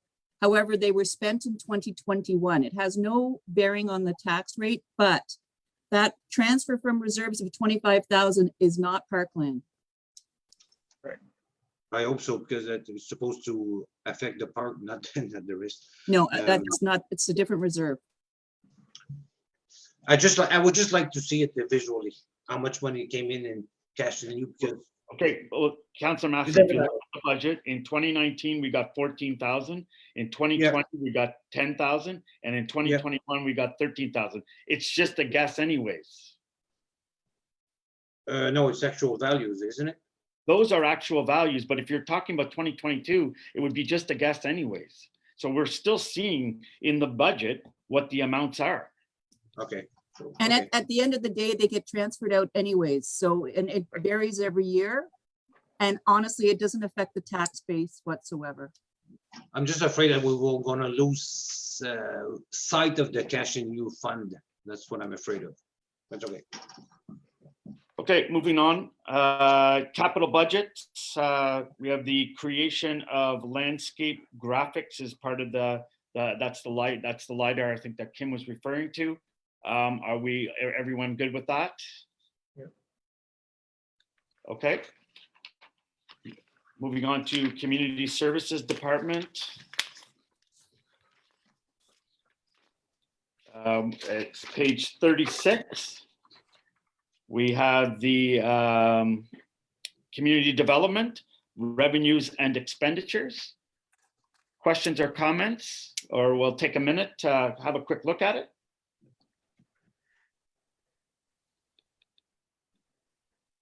I was just curious what the AC committee is. It's the Arts, Culture, and Heritage Committee, Mr. Mayor.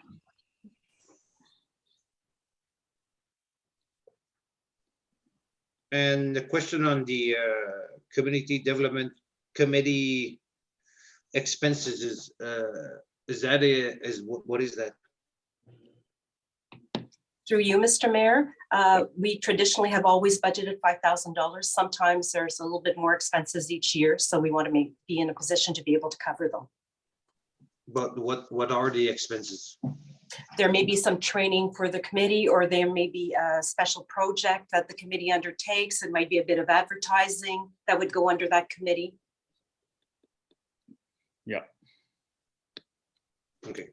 Yeah, in the past, we've sent people to workshops and things like that or whatever. It's nothing to do with attendance to the meetings, eh? No, I think that's different, isn't it? Actually, that isn't, pardon me, through you, Mr. Mayor, that is included in that also. Okay. So we have a committee that council members are paid to attend, or No. that? No. Okay. Through That's my you, question. Mr. Mayor, so Yeah. only the lay committee members are paid. Okay, that's what I was asking. That's okay. Thank you. Okay. Any further questions on the community development aspect of this budget? Mr. Mayor, Yes, go ahead, Deputy Mayor. the community centers and libraries at 10,000. Just curious, just a little detail, please, Anne. I'm sorry, could you give me the line number, the GL? Well, I'm looking on page 32 is what I'm looking at. Oh, okay, so we're actually on page 36, and I think that the libraries come up in one of the further budgets Oh, do they? on page 37, 37? but we're on page 36 right now.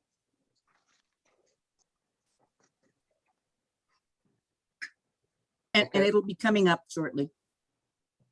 Okay, so moving on, we'll go to the other contributions, revenues and expenditures and capital. So this has a lot to do with our MRA groups. Do members of council take a second to have a look at it, and we'll take any questions or comments.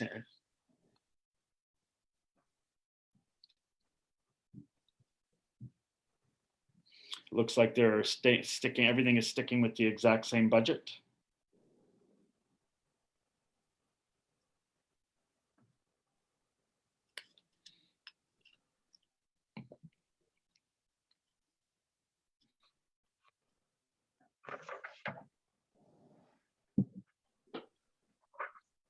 Any questions or comments on other expenditures?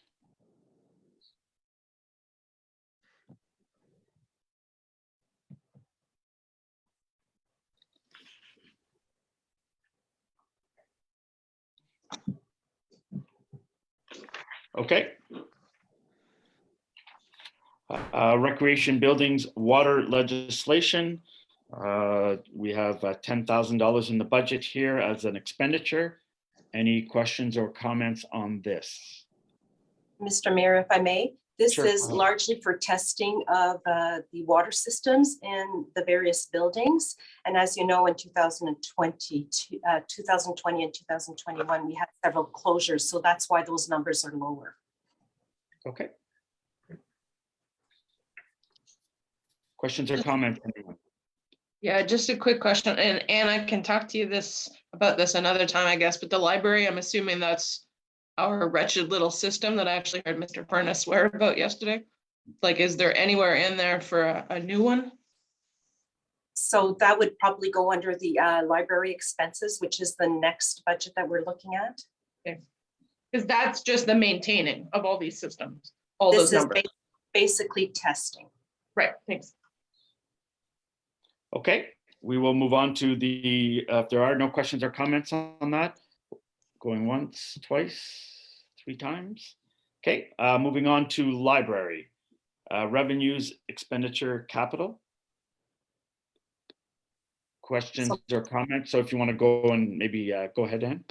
So, Mr. Mayor, to address Councillor Noble's question, that would fall under the line item 5012. If we're speaking about a new water system, I do know that Public Works, the Waterworks Department, specifically Mrs. Cullen, was looking into this project and was a project that we had been working on collaboratively but got delayed due to COVID. So this is something definitely, if we're having issues with the system in Dalkeith, that we'll look into further.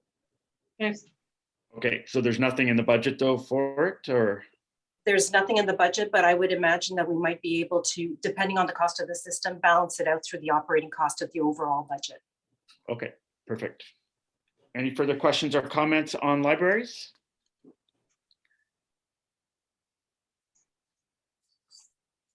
Okay, moving on to archives. We have just the capital.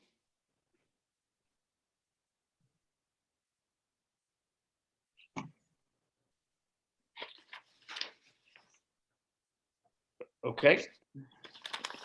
Okay, so before we move on into economic development, we will take a quick 5-minute break. So if everyone can be back here at 11:06, we'll just take a 5-minute break. Thanks.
All righty.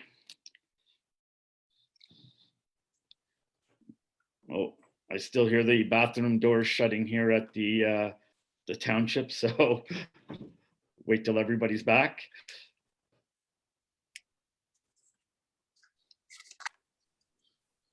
Mr. Mayor, can you still see my screen? I can still see your screen. Yep. Okay, thank you.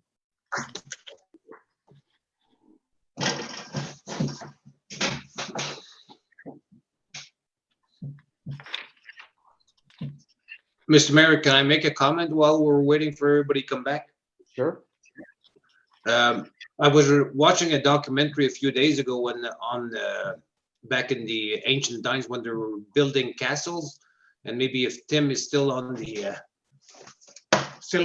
online there, you can probably find that interesting. Is that when we mentioned potholes in the street, back in the day, 1,000 years ago, when they were making pottery, it was all made of clay. So the word came pothole from because somebody was going down the road and would find a spot of clay. You would dig a hole and take the clay from the hole. So that's where the potholes expression comes from.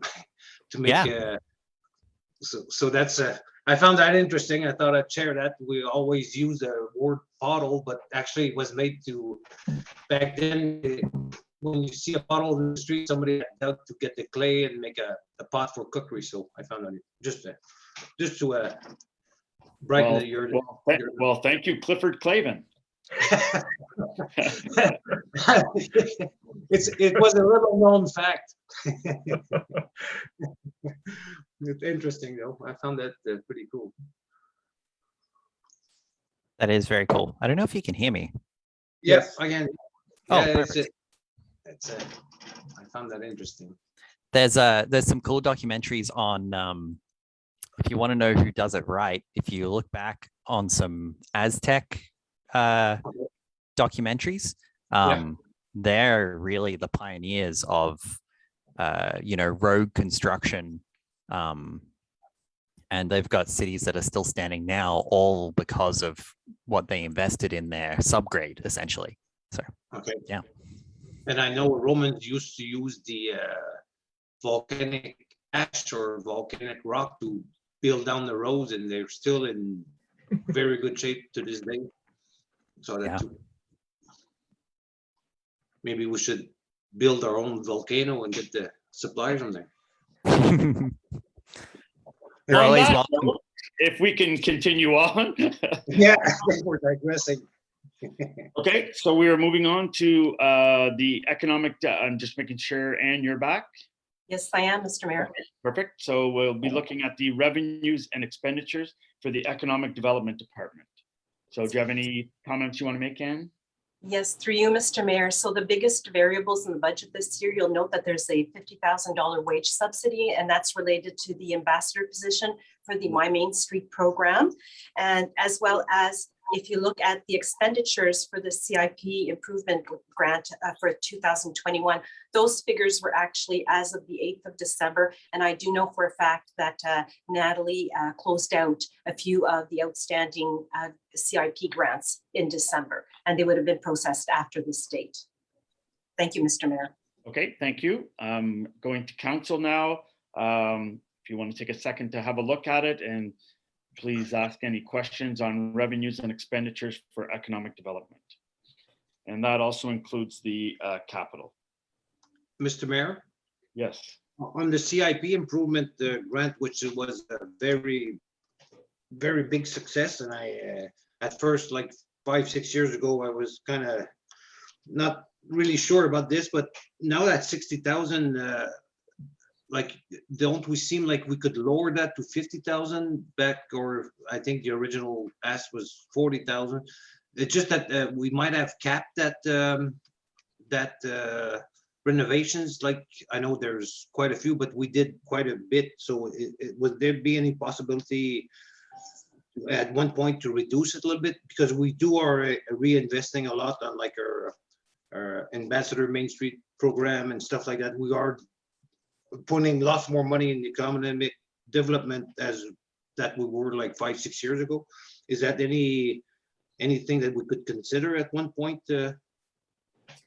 So, Mr. Mayor, through you, if I may address that, I think that one thing that we can't forget is that this grant is on an 18-month roll. So some of them even do get extensions through COVID. So we know that we have some grants that are closing from 24 months ago, and those will impact those numbers. So I'm a little concerned that if we do lower the amount, we may not be covering the actual expenditures that are going out. And are we still like oversubscribed or like subscribed to the top amount? So actually what's happened is that we have had quite a few requests come through, and I know that Natalie is working with a few requests that are going to come through the CIP. The challenge is getting the labor. And as council saw last year, I came through with, I think, 4 requests for extending the deadline for some CIPs. And that was strictly due to the fact that people couldn't get contractors to do the work. But we do know that those CIPs are closing. Okay, But that so would- I'm just going to ask council just at this point, if is there any appetite to drop the $60,000 to $50,000? I agree. Yeah, me too. You agree to cut it? Yeah, Uh, to reduce to 50,000, I anticipate we'll still have difficulty getting laborers again this year. So there's a chance projects will be extended even further. Deputy Mayor Williams, did you have your hand up? Yes, I did. I'm just, maybe it's wishful thinking that things will get back to normal, some sense of normal this year. I realize that you know, those dollars haven't been spent because of what was outlined already. But I'd hate to see, given that this program is so, when it's working properly, is so successful and contributes so greatly to the economic climate in North Glengarry, that I would just hate to see us cut it down and then run out of dollars. That's my personal opinion. I'd be prepared to leave it at 60, just in hopes that it can actually be used. So, Okay, Mr. Mayor, Yes. may I make a comment and maybe a proposal that would work to this? I know that with our My Main Street Ambassador program, we're going to be targeting the main streets again in Maxville and Alexandria, and I think that's a great opportunity to promote our CIP. That said, if council's appetite is to reduce this, what we could do is similar to what we did in the first year, is work with that reduced number, but come back to council if we see we're oversubscribed. Okay, so my question is, to members of council, is we have 2 members that are interested in dropping it by 10,000. Are there any further members that would like to see this happen? Mr. Mayor, if I could, please. Go ahead. I would be in favor of Ann's proposal that that we could drop it to 50, with the understanding that if we are oversubscribed and the funds are needed to continue that program for residents of North Glengarry, that we are able to top that up. But I guess Mr. Mayor, I can live with that. Okay, my question is, either we're sticking at 50 or we have to budget here. So if we can't say we're going to do 50, but we can go to 60. If the intention is that we can go to 60, we need to stick at 60. So it's either we stick at 50 or, you know, and not come back to council if we're oversubscribed. I'm just wondering, do you get what I mean? I'm just looking Yeah, at. I get what you mean. Okay, my vote is to stay at 60. My question then is and if it's at 60 and we don't use it, the money just stays there. It's not like we have to spend 60. No, but we've actually taxed the taxpayer for those dollars. Right, but it's still there. We can use it for something else, or it'll be tied over till the next year. Well, Kim handles how monies are transferred afterwards when there's an excess in those budgets. So I would let her address that. Kim, is there a balance, like is there a reserve for this CIP somewhere? Through you, Mr. Mayor, no, there isn't. My concern is if you reduce it, okay, it's going to reduce the tax rate for this year. But if you go back, we have to come back to council and council ups it by 10. it's still going to hit the bottom line. You're just kind of deferring the inevitable. If you don't spend it, you don't spend it, and it goes to working reserves, and that's fine. Mr. Mayor? Yes, go ahead. Yeah, so I would support leaving it at 60, and if it doesn't get spent, it goes to working reserves. Yes, the taxpayers have been taxed for it, but those dollars will still be used appropriately in the upcoming year. Okay, so I'm for again, 60. I'll ask, if everyone can just, I'll ask one more time. Is there any other than the first two councillors that spoke that want to see it go down to 50K? Okay, seeing none, it stays there. So we'll continue on. Are there any other further questions or comments in regards to the economic development, revenues, expenditures, or capital? So, Mr. Mayor, if I may, I had spoken to the interpretive panels, and I would like to reduce that amount by to $7,500 instead of $15,000. To 75, so we can drop 7,500.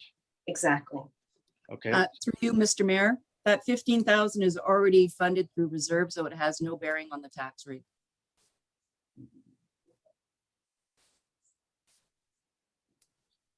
But it says under the capital budget that we have 28,000, and Yeah, we're taking of that 28,000, 6,000 is funded. So we are technically dropping it by, if we're not taking out of reserves, we are still dropping the budget. you can drop the budget, but I'm saying you're just going to reduce the amounts taken from reserve, so it's not going to have any impact on the tax rate. Yeah, yes, Kim, they're under the funding sources. It says $6,000 up from the tax base. Okay, so you want to reduce that 6. Yes. Yes, we can reduce that 6. So we'll take 6 out of the tax base. That's right. Okay, and then the rest will come, well, we'll just reduce the reserves. Yeah, that's right. The reason 50 by 1,500. Yep. Okay, that's good. Thank you for that, Anne. Any further questions or comments here? Okay, perfect.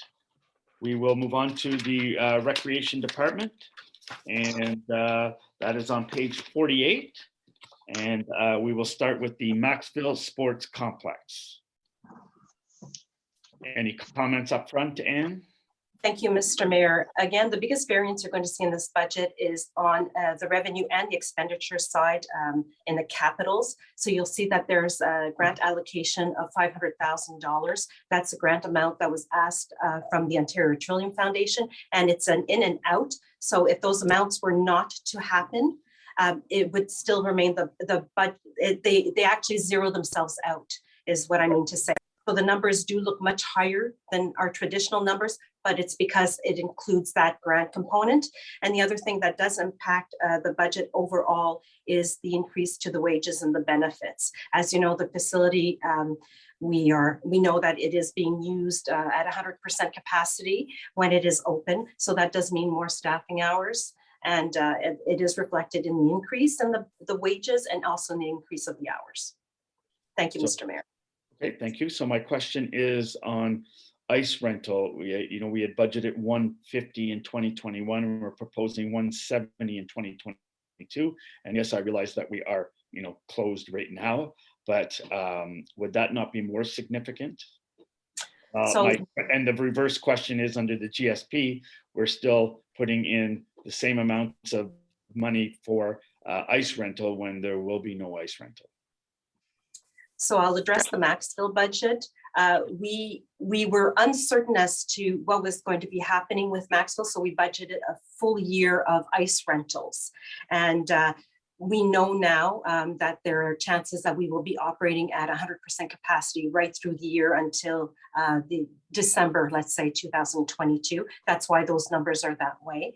But when it comes to the Glengarry Sports Palace, and I can speak to that longer when we're on that budget, we now know that given the fact that we are going to be looking for other strategic solutions for the Glengarry Sports Palace, we may not be opening up on the ice as we had previously thought. So yes, there will be some changes to those numbers. At this time, I can't tell you exactly what. As you know, the budget was produced early on in December, and these changes only occurred as of last week.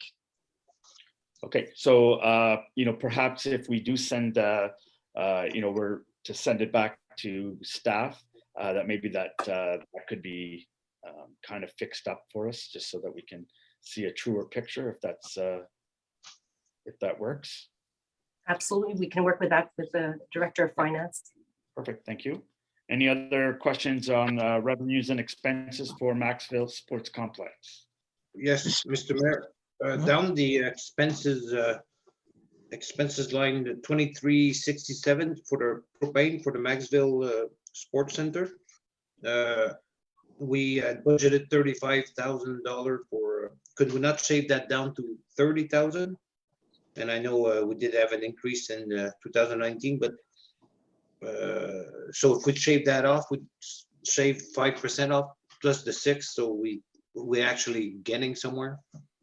I would think, though, that we would be using more propane this coming year because the Glengarry Sports Palace is closed. And if we're looking at that 18,000 that we spent of actual values last year, it's because the arena was closed for a good portion of the time. Okay, understand. Thank you. Any other further questions or comments? Deputy Mayor. Thank you. Just with regards to the canteen,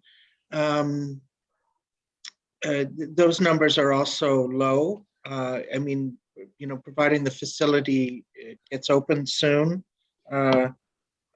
is the canteen going to be operating full time? So through you, Mr. Mayor, I am very uncertain about that. As we did canvass the other recreation departments in the area, the other municipalities, to see what they were doing with their canteens. And if they were able to open their canteens, they're open very, very restricted hours. And now again, with this COVID closure, it's going to be even more difficult to reopen canteens. So my expectation is that if we do open a canteen, it would only be in the fall. Okay, if I may, Mr. Mayor, I think it's important, if at all possible, if restaurants are operating and serving food, if it's at all possible, we need to get that canteen open. It provides a service to the public, and they appreciate it, and it potentially could boost the revenues. Okay, I think it's typically been a loss leader, but I agree that the service is definitely warranted. Any further questions or comments on the Maxville Sports Complex budget? Yeah, just a question for Anne on conferences, workshops, training. There's a budget for 4,000, and also membership fees, another $1,000 there, when we've only spent a few hundred over 2021. So through you, Mr. Mayor, we were very fortunate that a lot of our training this year went under the health and safety budget. I'm expecting that our conference and workshop and training fees will be more similar to 2019.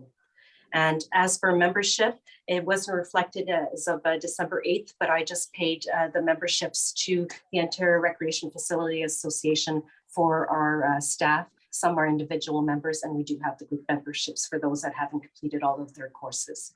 So those have gone through. Thank you. Okay, thank you. Asking again, any further questions or comments on the Maxville Sports Complex budget? And just a question, did you receive any comments back from the members of that that we had met with from Maxville?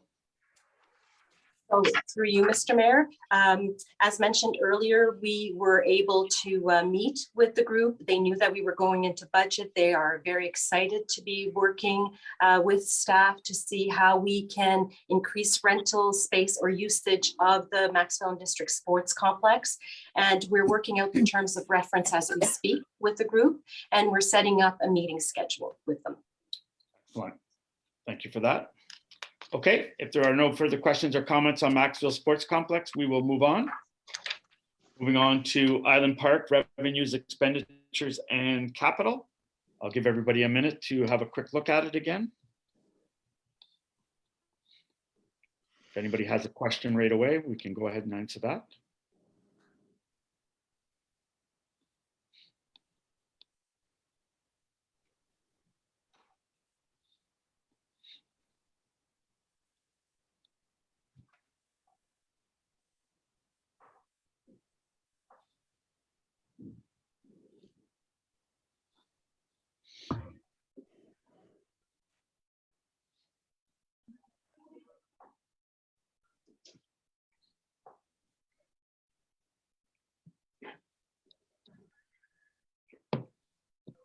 Any questions or comments on Island Park revenues or expenditures? Go ahead, Councillor Wensing. I guess just the overtime again, I'm curious about it. So overtime is largely based on the activity that's going on in the park. And one of the things that we were certain to do was staff the park accordingly with summer students this year, because we knew that our park spaces were being greatly used by the public. We know that the beach is very well attended, as well as the splash pad. And one of the requirements of COVID was an increase sanitary and disinfection of our bathrooms. So we were obligated to maintain that throughout. So that accounts for the overtime. So would that not be part of funding under COVID then? It is, but we also use them to clean out the garbages and to cut grass. So I think it would be really difficult to break out an hour or two a day for the cleaning, but it did overall warrant having those individuals in the park.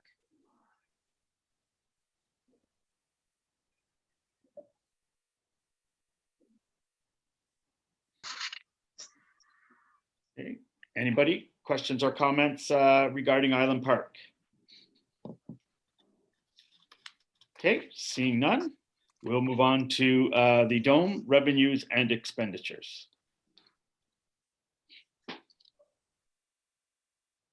Give everybody a minute or two. If you have a question right off the bat, please ask.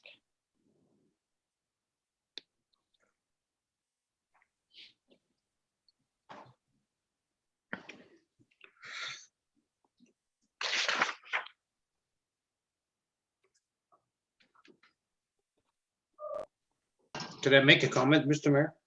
Sure, go ahead. Yeah, I'm just looking at the numbers, like the actual numbers and the real numbers that we base our discussions on from 2019. And it just comes to me as for that kind of facility and what it serves the people of Alexandria, North Glengarry, it's and the total cost of the enterprise is $124,000. I think that's a very good value. It's a very, like for that much money, for that many benefits to that many people, it was a good idea to begin with. I like to see that, like it's not costing a whole lot of money to have that kind of a facility in North Glengarry. So just kudos to everybody involved with the Dome. Okay, thank you. Okay, no more questions or comments in regards to the Dome? Okay. Oh, just sorry, go ahead. Question. Sorry, thank you, Mr. Mayor. Just question, and what kind of stuff do you see coming up? There's nothing this year, like you don't need new turf this year or a new fan or anything this year, but is there anything crazy that we should be preparing a reserve for? So through you, Mr. Mayor, actually in the capital budget breakouts, you can see that in the Dome, we've got some funding proposed for the refurbishing of the field pitch, as well as the track and the tennis court. I realize, especially having received the submission for the Glengarry Sports Palace, that I'm going to have to go out and verify those numbers, because those numbers initially had been prepared 2 or 3 years ago, and I expect that they will be increased. Maybe this could be something that's discussed when we have the reserves meeting. Thanks. And just a question on the tennis court. I have had some complaints and some people that have fallen because there is some broken it's coming up, so it's cracked. So I'm just wondering, do we have a plan to at least see ourselves through to when we can replace it? So through you, Mr. Mayor, I've been on board with the township for 6 years now, and we've been monitoring the crack regularly. It's the same size it was 6 years ago. It hasn't changed. So we did ask someone who specializes in this type of work what they think it is, and they think it's actually a stone that moved up because of frost under it, but it's not moving anymore. So yes, we actually spoke with the individual that lodged the complaint. He and I had a discussion about that, and I did tell him that we had a plan in place for capital replacement, and he was satisfied with the plan. So he knew that it wasn't a question that we were ignoring the situation, not at all. As I mentioned, we were monitoring it, but we do have a plan in place. Awesome, thank you. No further questions on the dome? Okay, moving on to Glengarry Sports Palace, revenues, expenditures, and capital. Anne. So thank you, Mr. Mayor. Again, this we're going to see a huge divergence in the numbers, and that is due to the fact that the capital grant for the refurbishment was included in the figures.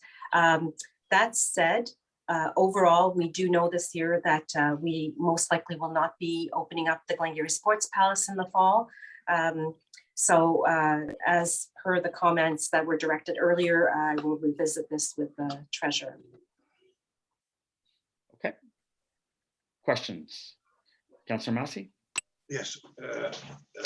Being that we sticking to the plan that we had before, could we not, like, if we are going to have a second meeting on the budget next week sometime, could we just revisit the GSP for now? Like, because that might affect the tax base somewhat. So if we leave that section out, and after we're done with the capital for recreation, and before we dive into the fire services department, can we not adjourn and then finish this? Because honestly, I didn't go through completely the second portion of the budget. So could we just maybe revisit the GSP when we reconvene next week or something? Okay, well, we still want to try and get through as much as we can today so that we can come back and just make smaller changes. We had planned to go to noon, so we still have 30 minutes. And yeah, I with the GSP, I think we're going to have her come back with the revised GSP budget and revised Maxville budget, just to reflect the decision that we made last week about the retendering again for the floor. So, and through you, Mr. Mayor, if I just may make a comment, there are certain fixed costs that will not change. It does cost a little bit less in heat, but it's not like we can cut our heating by half or 2/3. So we've already gone through a scenario where we reduce revenues. It also does reduce some of the expenses, but overall, it will not make like a $200,000 difference to the bottom line. So I just wanted to point that out. Yeah, for sure. Any further questions or comments on the Glengarry Sports Palace? Okay. So I'm seeing the capital budgets. Any questions on the capital budgets on page 52 and 53? Mr. Mayor? Yes, go ahead.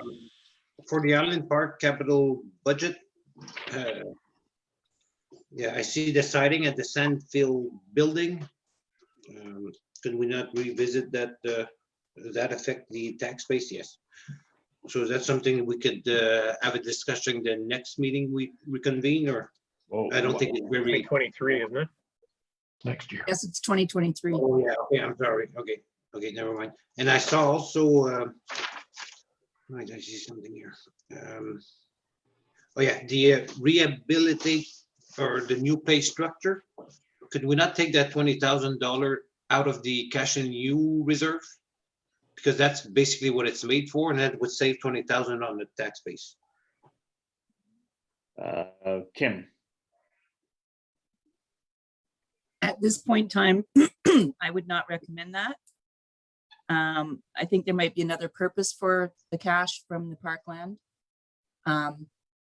20,000 isn't going to make a huge difference in the total tax rate. And if we're revisiting GSP and Maxville, I think we should wait and see what happens there, but I wouldn't recommend taking that from the Parkland Reserve. But the Parkland Reserve, Kim, if I'm wrong, correct me if I'm wrong, it's for the park. That's what the original intent was. So that's perfect thing for that. The GSP and the Maxville Sports Center has nothing to do with the Parkland fund. So and then like 20,000 there, and the other 6 we cut previously, that would we probably get our 0.7 or close to it, the reduction in the proposed tax hike. So that to me would be relevant. So Kim, maybe we can leave that for the next meeting, and you can come back with a recommendation, or we can have some discussions about that. No problem. Okay. Thank you. And so moving on to the Fire Services Department. Revenues and expenses. Would the chief like to make any comments? No, Mr. Mayor, no comments. Any questions? Moving forward. Any questions from members of council in regards?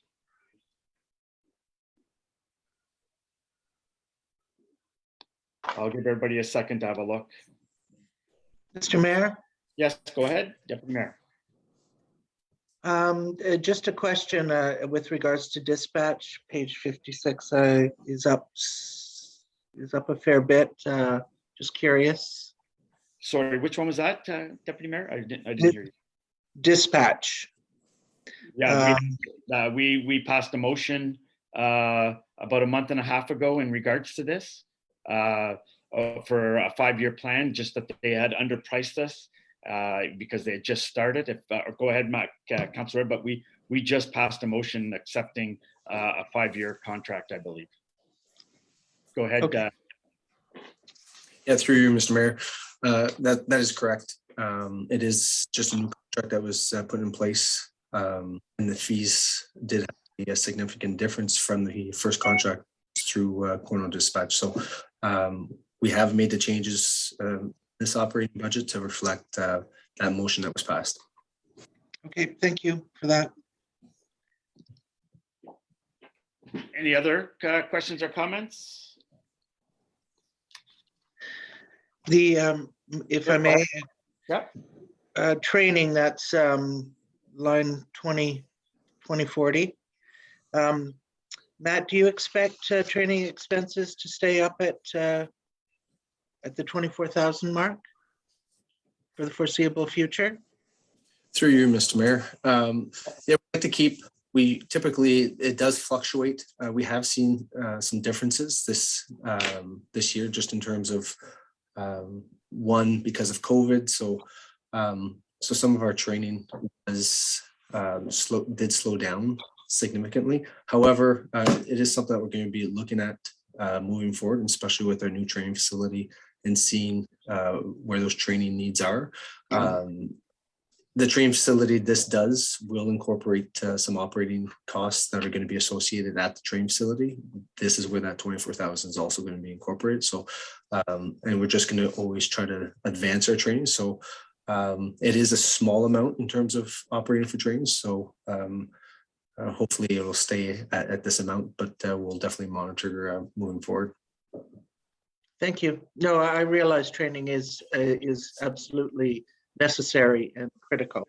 It was just really a question about where you expect that number to go. Thank you.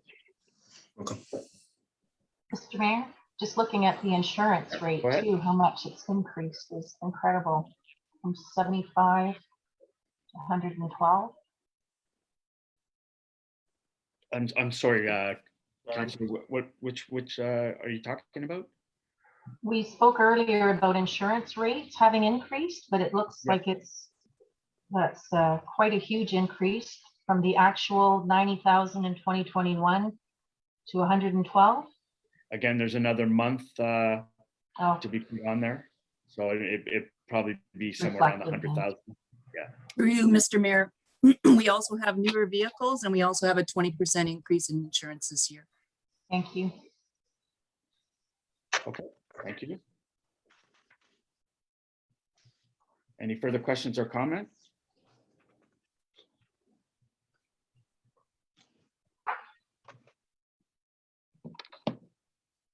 Okay, seeing none, we will move to community emergency management.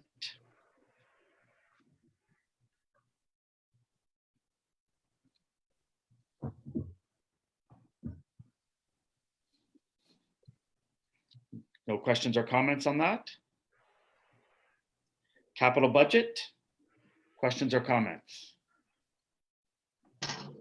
Mr. Mayor, Yes. again, the funding sources for the fire department, There's $20,000 from the tax base. Can we not take that all from reserve? Because if we're gonna try to shave off a few expenses and reduce that tax increase sometime, we better get at it, because whatever's left, department is gonna take all the brunt of the cutting, so. But Councillor Massey, I mean, we're at a, what was the proposed what's the proposed increase, 1.7%? Yeah. Cost of living is nearly 3%. So if we're coming in at a budget of 1.7%, I think we can be pretty happy that we're keeping it below the cost of living. So I'm not really, I mean, if that's station, the 20,000 is station renovations. I mean, if we're taking it out of the reserves, we're just taking it out for the future. So I just cutting too far down isn't going to leave us in a good position in the future.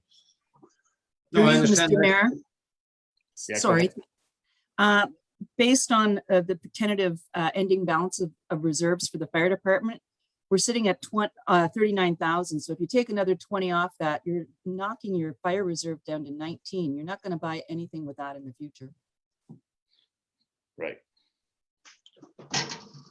I understand that, but like my point on reserve, Mr. Mayor and Kim, is that they come from the tax base. Eventually, we decide what kind of cap we want to have our reserves at, because people have spent money hoping we do something with it, and we're sitting on the reserves, and anyways, it just. But Councillor Massey, We're dropping our reserves.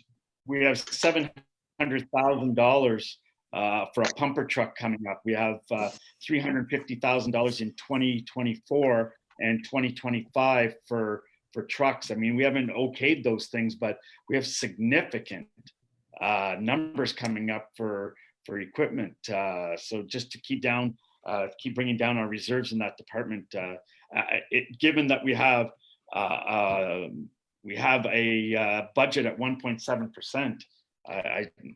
Anyways, I don't see the value of it.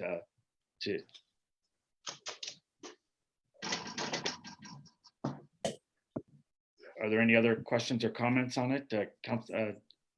Chief Roy, did you have something you want to add there? No, Mr. Mayor, thank you. Okay, thank you. Any other questions or comments? Okay, so thank you, Matt. So we are moving on to corporate fleet. Excuse me, Mr. Mayor, I'm just going to have to change my screens here. Okay.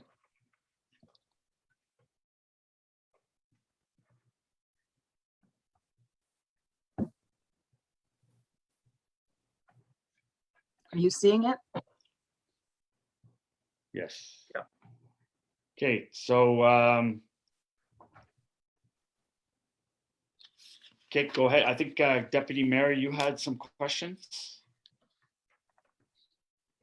Yes, thank you. I'm just looking at the corporate fleet right now, and I can see the need for a tandem truck given its age, 1999, and then a half-ton for the water department given its age. I'm just wondering about the half-ton. At it's 2011. We have other trucks that are that old that are not being replaced at this stage of the game. I'm just wondering why that truck is being replaced. Similarly, the 3/4 ton truck at 60,000. I mean, I'll get Tim to answer. I'm going to assume that these are just regular vehicles, such as trucks that we, as consumers would use, typically don't last past 10 years. And then you start to, the cost to repair these vehicles, just like any vehicle that we would have at home, start to, after a certain amount of time, start to get. So when you're looking at tandem trucks that are those ages, those are different. They're used much less and are diesel. So I'm just saying that these half-ton trucks are just like our regular vehicles that we would use at home. Through you, Mr. Mayor, basically in the asset management plan and for capitalization, we have a useful life on those trucks of 10 years. So this one's going on to 11 years. So that's why it's in the plan.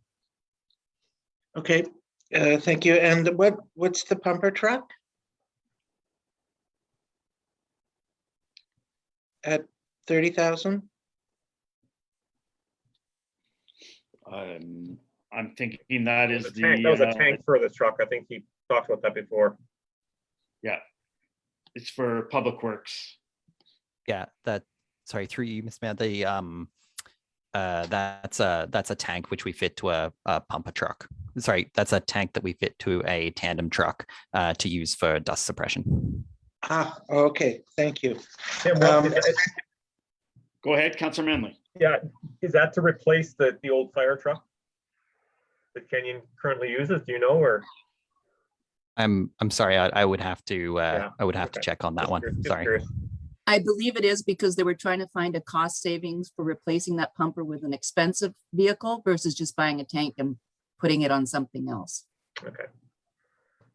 And Mr. Mayor, if I may, just one last question. I'm just wondering why the ice resurfacer is in the corporate fleet. Is it? It's It's a vehicle, I guess. vehicle?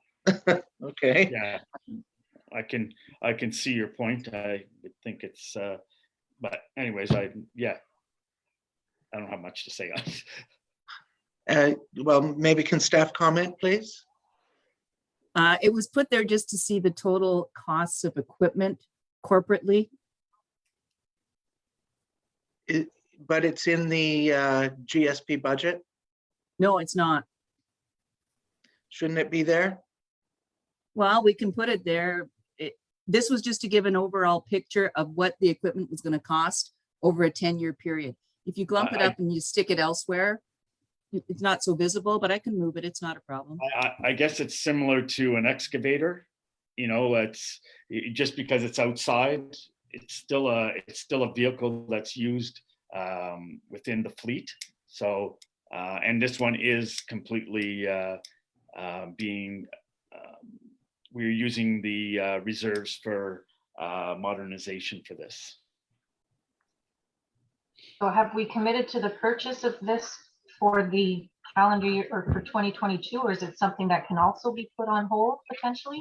We've already ordered it. been And we passed a resolution, I believe, in September to pre-ordered, knowing that it would take some time to get to us.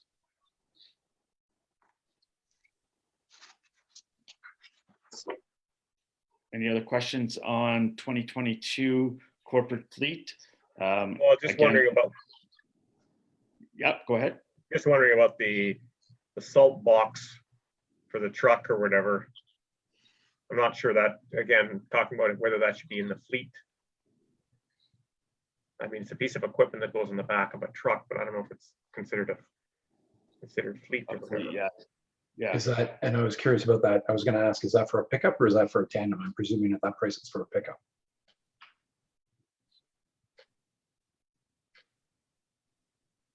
Through you, Mr. Mayor, that's my understanding as well, that this is for a pickup. And I believe that the benefit to having this all in the same budget is for asset management and maintenance, being as they're all vehicles or assets that require to be seen by a mechanic. It's advantageous to have them all in the same budget. I agree. I like it the way it's set out because these are significant expenses for council. So it's nice to have it all on a couple of pages for us. Okay, and I just maybe maybe in March or April at our committee of the whole, that maybe this fleet report could come to us again for us to have a look at. I'm concerned about and that maybe be all part of the same discussion of our reserves and debt.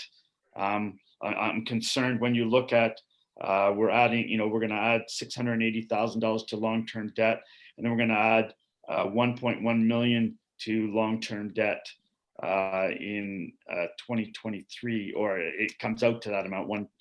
So I'm just concerned that our debt is going to keep going up, and if you're going to look, we'll probably by 2026 we'll have not 8 vehicles from the fire department that we're financing, and I think that's something that we may have to, it might be the time to look and say, look, that fire pumper, we may need to, push that a year, and just we need to get some of these off the table, I believe, till we get to that point. Councillor Wensink. I think that's a great idea, Mr. Mayor. I'm just wondering if, as part of that meeting as well, if we could have the year for all equipment, such as the lawnmower, the Cub Cadets, all the ATV, if all the equipment can be given a year so we can see what age it is. I also had a question about maintenance. Is it something that we do internally? I'm sorry that I'm not aware if we do our own maintenance, if we contract externally. For you, Mr. Mayor, the Public Works Department does have a mechanic who looks after the Public Works equipment. I believe we share that with the fire department as well, but I may be wrong on that one. Do we have a preventive maintenance program in place then? Yes, we do. I am still getting across that program and intend to make further changes to it. Thank you. Yeah, Councillor Manley.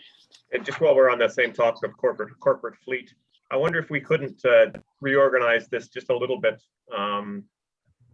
so that it follows with departments, so that we have a section that is the corporate fleet for Public Works, a section that's corporate fleet for fire.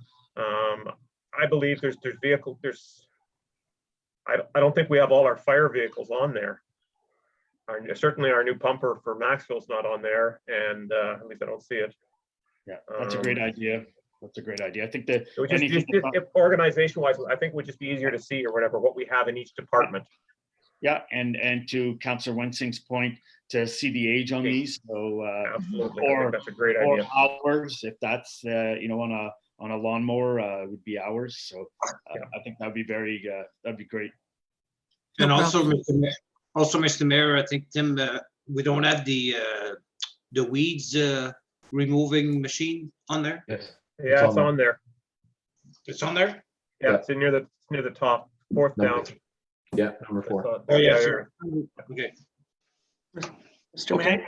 Yes, go ahead, Deputy Mayor. Yeah, I quite agree with Councillor Manley, and to your point, Mr. Mayor, about I'm very concerned about future budgets that we're setting ourselves up for here, and the need to really examine what we're going to be facing, especially capital-wise.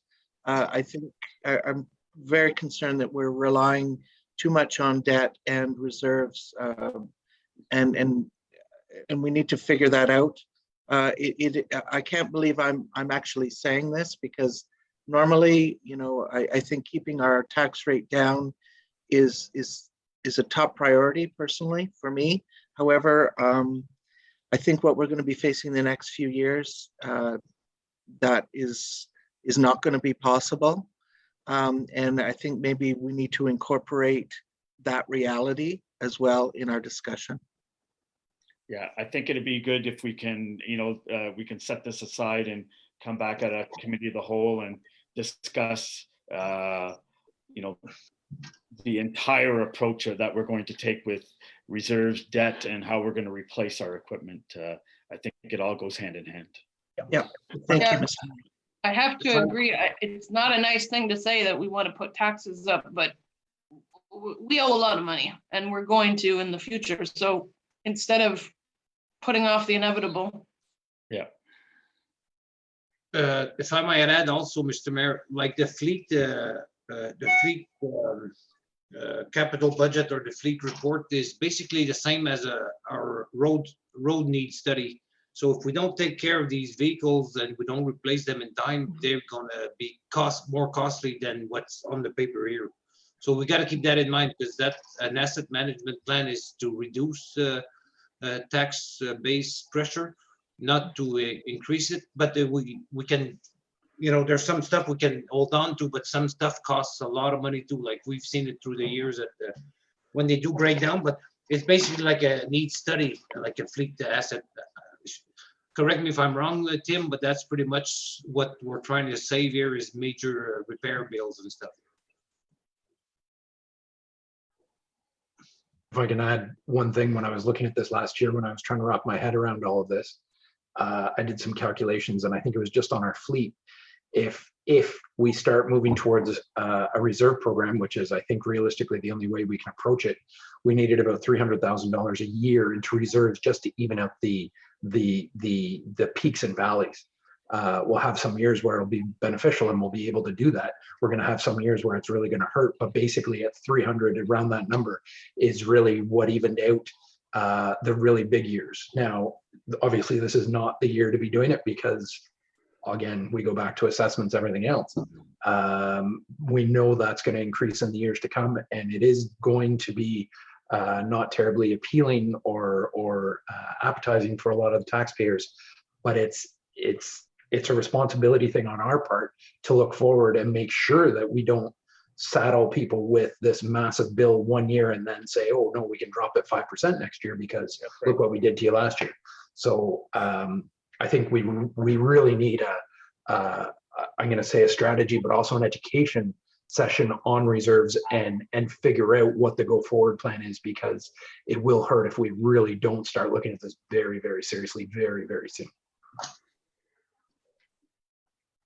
Right.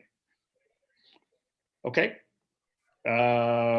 So we've hit the witching hour of noon, and we have two large. So maybe we will. If what I'm going to ask anybody right now, is there a question in roads or public works and waterworks that you want to ask now so that we can be prepared to move forward on our next meeting? And so what we'll do is I'll have Sarah send out a doodle poll on what morning or evening we can meet to finish this budget off next week. So are there any questions that you see forthcoming in these budgets? Deputy Mayor Williams. You're muted. Sorry, my screen is all messed up here.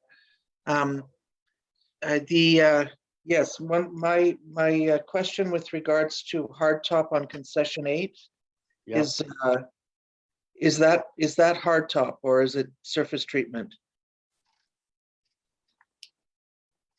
And I'm not certain that we should be putting hardtop there.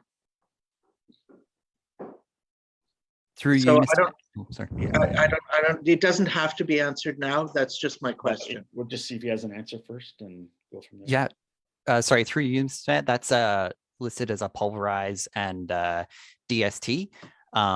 So it's not a surface treatment. We're going to put basically a grinder there and grind up that material, bring it into a machine, add a binder to it, and then relay it behind the machine as it goes. So it's a very effective treatment. And it's is it already paved?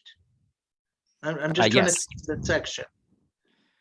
Yes. So we have to basically it's the pulverize and DST is it takes a paved section and grinds it up and relays it. Can someone remind me, please, where this is? I'm a little lost. From Lagan West. Lagan to the Greenfield Road is concession 8. Yeah, but it's from Lagan to the not Fisk Corner, but yeah, something like that. Or I think it's around I think it's around Fisk Corners where it ends. Yeah, it's not very long. Okay, and it's from 34 at Lagan. Yeah. Up. Yeah. Inspector Manley. Yeah, that's not what it's, the description of it is not right, because because the description above that one where it says concession 2, and they talk about Blythe Road, I think something has been mixed up there. So The rest of the I was description wondering goes on about that. the So- concession 2-1 is Kenyon Dam back to 45, that short section where there's about 4 or 5 houses. And then concession 8, if I'm not mistaken, it's actually from 30 to Blythe Road. Yeah. In all So- fairness, I took this information from the roads needs study, so I copied what was I'm on just that looking study. here. Okay, if we can just, maybe Tim, you can come back with this for the next meeting, just to confirm what exactly where we're doing. Absolutely. I'm sorry, I'm using 2 computers here, and I'd love to just bring up the screen and show the map. If you do have access to the roads needs study, if you go to the back, it's highlighted in green, which ones we're doing. And I think this is just a labeling issue, Yeah, essentially. okay, I think you're right. Perfect. Can I ask a question? Go ahead, Councillor Munson.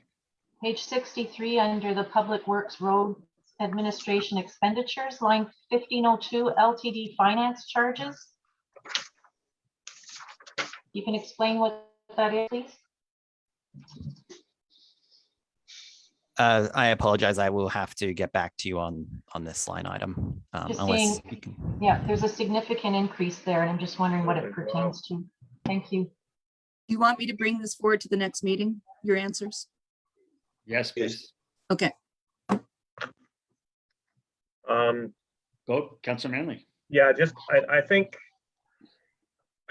I do think we have to have a discussion for the capital budget on rare, the $85,000 capital expenditure on rare. I think we have to have a discussion on that before that goes ahead. Because we've had so many things go back and forth with regards to rare that before we put any more money in there, I think we need to make sure that we need to know that has to be done or whatever. So Yeah. No, sounds good. That's perfect. I think we've been asking for that. So, maybe if for the next meeting, we can have somewhat of a report, what you were talking about, Tim, just that you'd done an analysis, a little bit of an analysis. So I think that would be important for us to make a decision on this. I think so. Okay.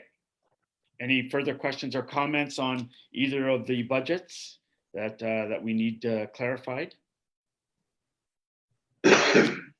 Okay, if not, thank you, everyone. I think that went relatively smooth. We still have 2 obvious major departments to get through, but overall, it's been a good morning, and I thank everybody for their patience, and thank staff for getting everything ready for us. So look forward to next week. So if I'll get Sarah to send out something either today or early tomorrow, just to see when we can meet again next week and get this done.